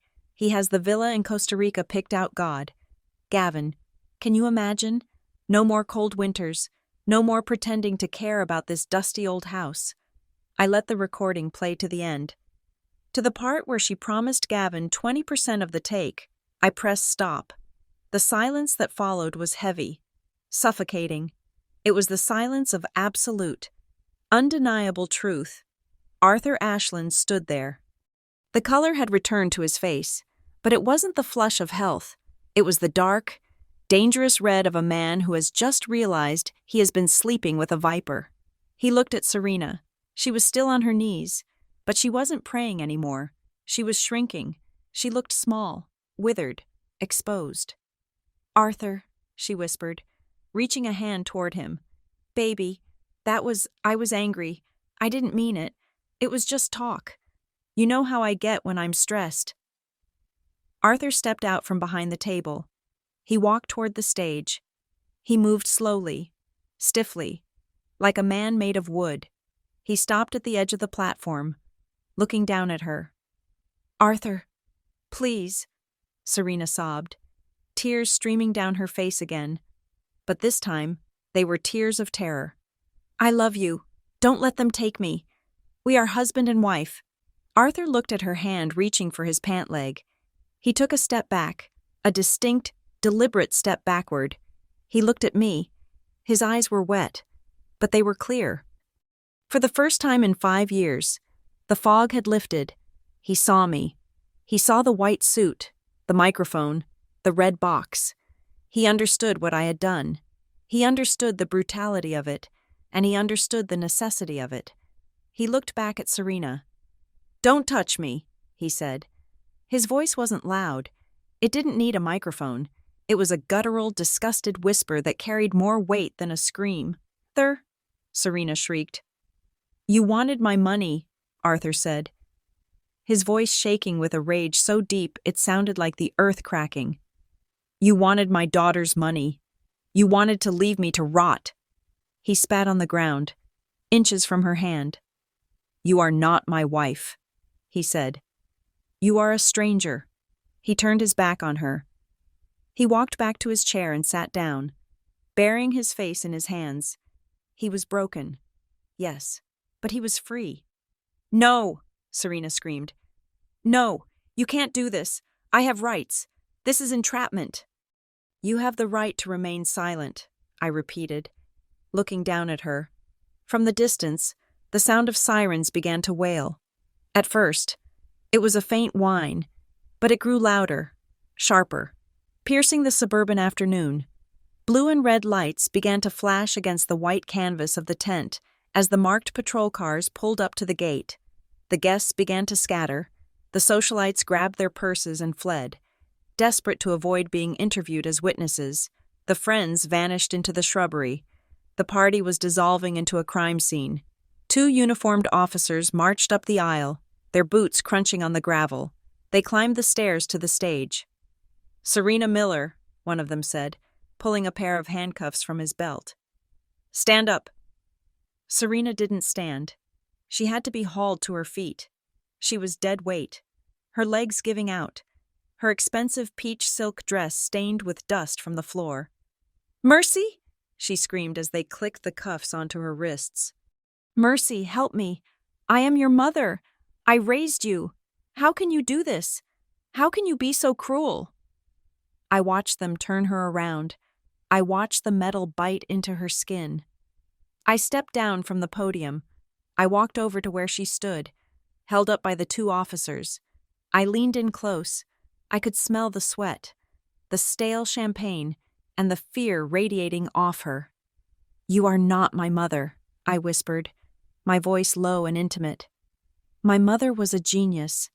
You are just a thief with a good wardrobe." I reached out and tucked a stray lock of hair behind her ear. She flinched as if I had burned her. "I did what you asked, Serena," I said softly. "I fixed the finances. I paid off the bridge loan you took out last week. I paid off the lien on the house. The debt is 0. Her eyes widened with a flicker of confusion. "I cleared the ledger," I said, "so that when you go to prison, you go with a clean conscience. The house is safe, my father is safe, and you." I smiled. It was a cold, sharp smile, the kind of smile a shark gives before it drags the prey under. "You are bankrupt, morally and financially." The officers began to drag her away. She struggled, her heels dragging on the wood, leaving scratches. "Mercy," she howled. "Mercy." I walked alongside her for a moment. Down the stairs, past the guests who were gawking with their phones out recording the spectacle. "Congratulations," I said, leaning down as they pushed her toward the waiting patrol car. "You wanted a memorable Mother's Day. You got one." I paused, looking her deep in the eyes. "I hope you like the gift," I whispered. "It is the gift of freedom. You don't have to pretend to love us anymore. You don't have to lie anymore. You are free."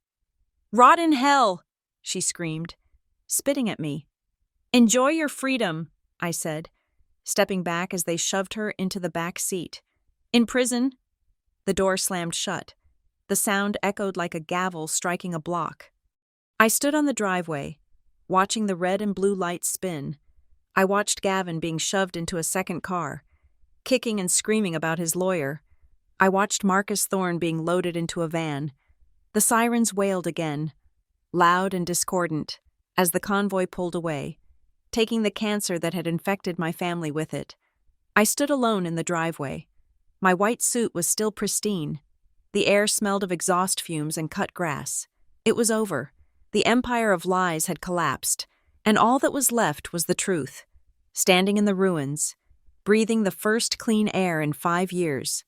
The wail of the sirens eventually faded, absorbed by the distance, leaving behind a silence that was far more deafening than the chaos. The garden, which just an hour ago had been a bustling theater of vanity, was now a graveyard of excess, Half-eaten canapes sat wilting in the sun. Crystal glasses lay shattered in the grass, their shards glinting like diamonds in the dirt. The white marquee flapped lazily in the wind, a tattered flag of a conquered kingdom.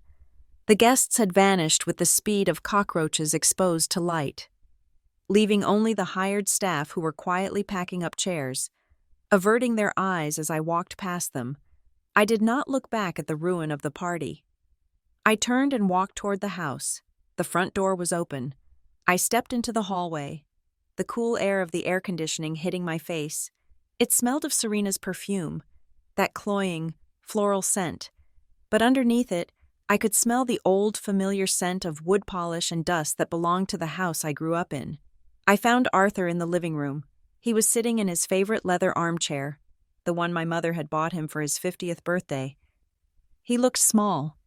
He looked like a child who had been dressed up in a suit 2 sizes too big and left alone in a waiting room. His hands were resting on his knees, trembling with a rhythmic, uncontrollable shake. When he saw me, he flinched. It was a small movement, a tightening of the shoulders, but it broke my heart more than his betrayal. He was afraid of me. "Mercy," he whispered. His voice was hoarse, stripped of all its paternal authority. "Mercy, is she gone?" "She is in custody."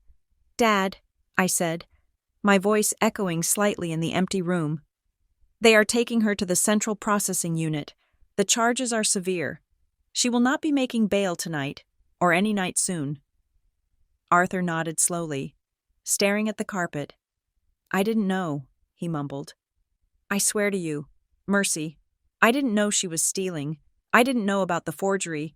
She told me she was managing things. She told me she was investing."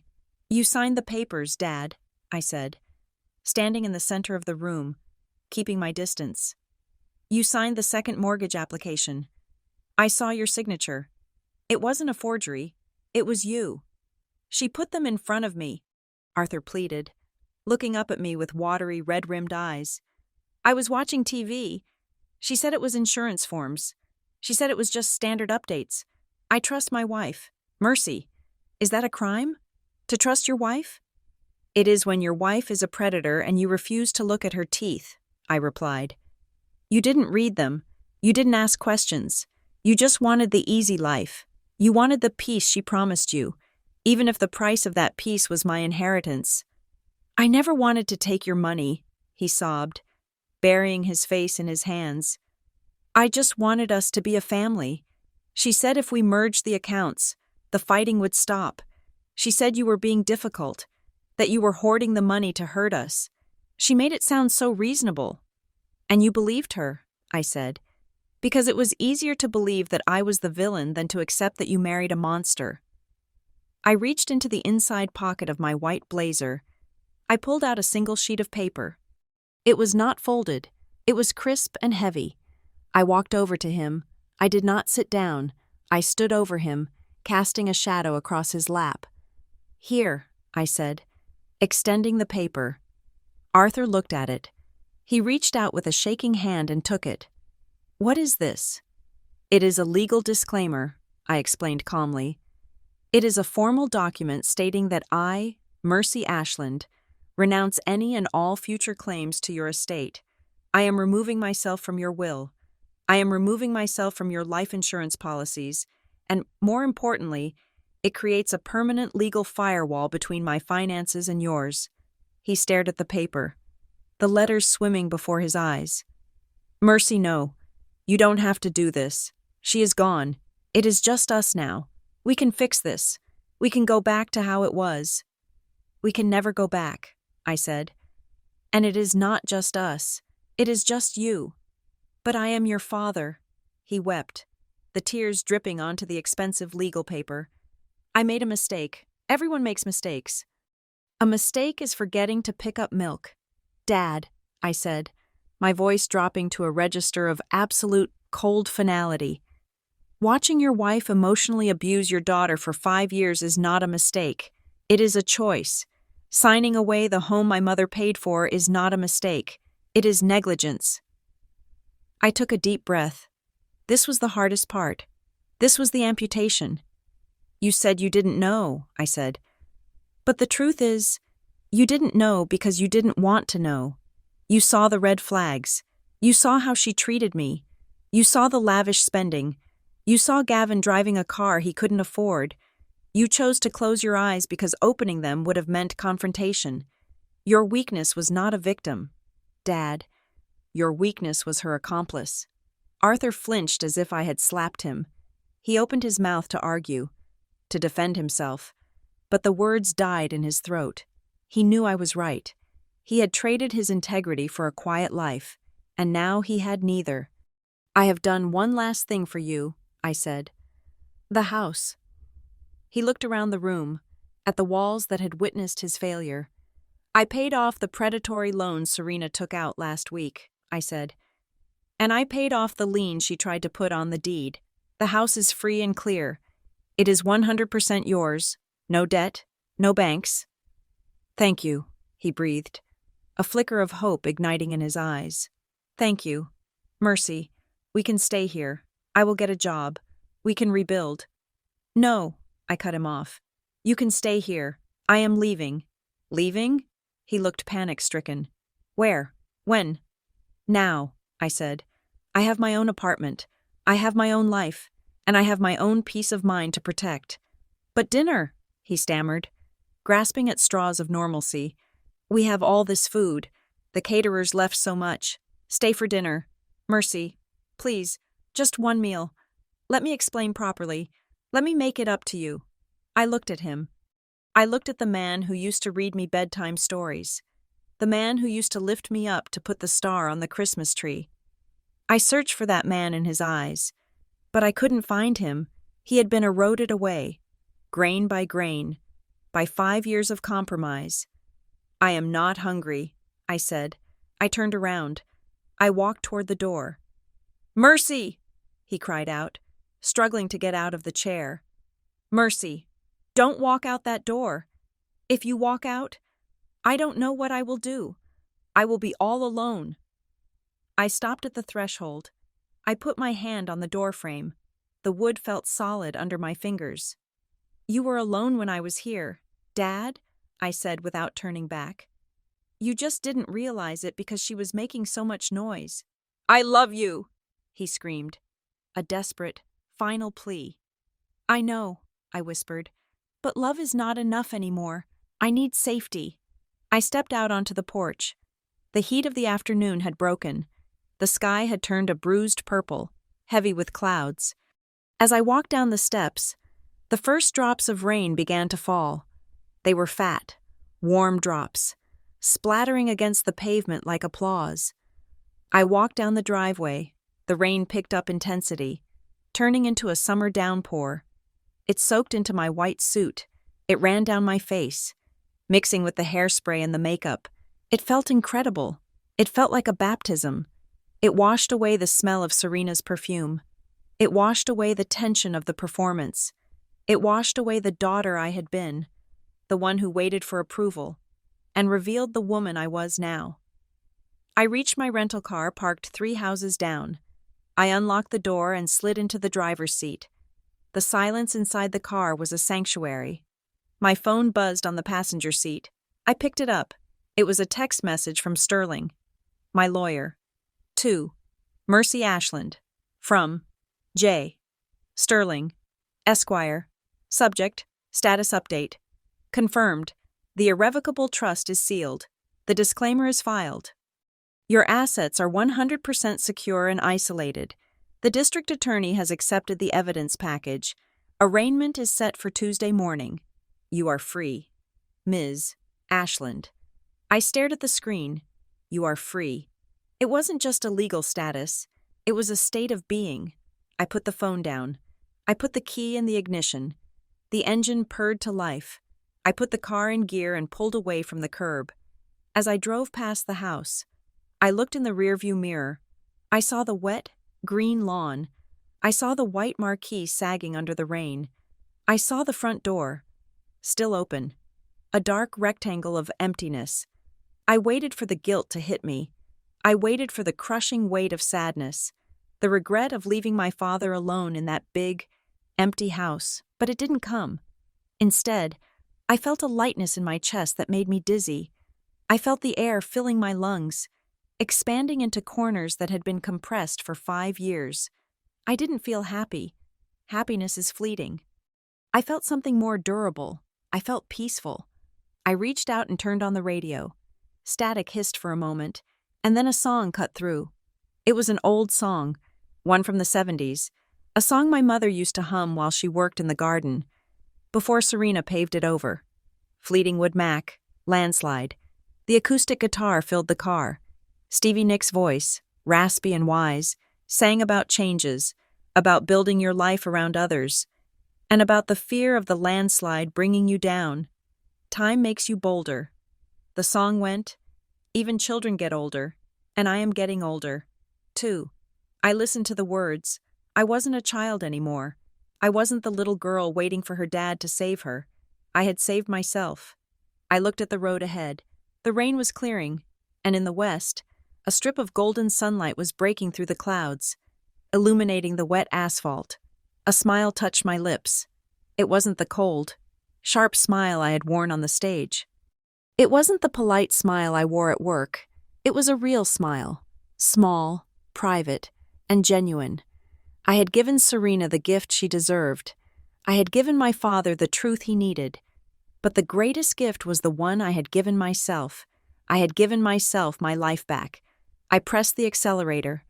The car surged forward, moving away from the past, moving toward the city, moving toward a future that belonged only to me. Family is not blood to be leveraged. Family is where you are protected, and when that place is no longer safe, leaving is not cruelty, it is survival. Thank you so much for listening to this story. It was a journey of justice, heartbreak, and ultimately, self-liberation. I am curious. Where are you tuning in from today?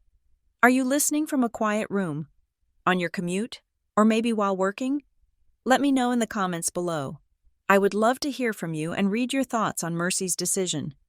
If you enjoyed this story and want to hear more emotional, realistic dramas like this, please subscribe to the channel BitterSweet Drama Stories. Like this video, and smash that hype button to help this story reach more people.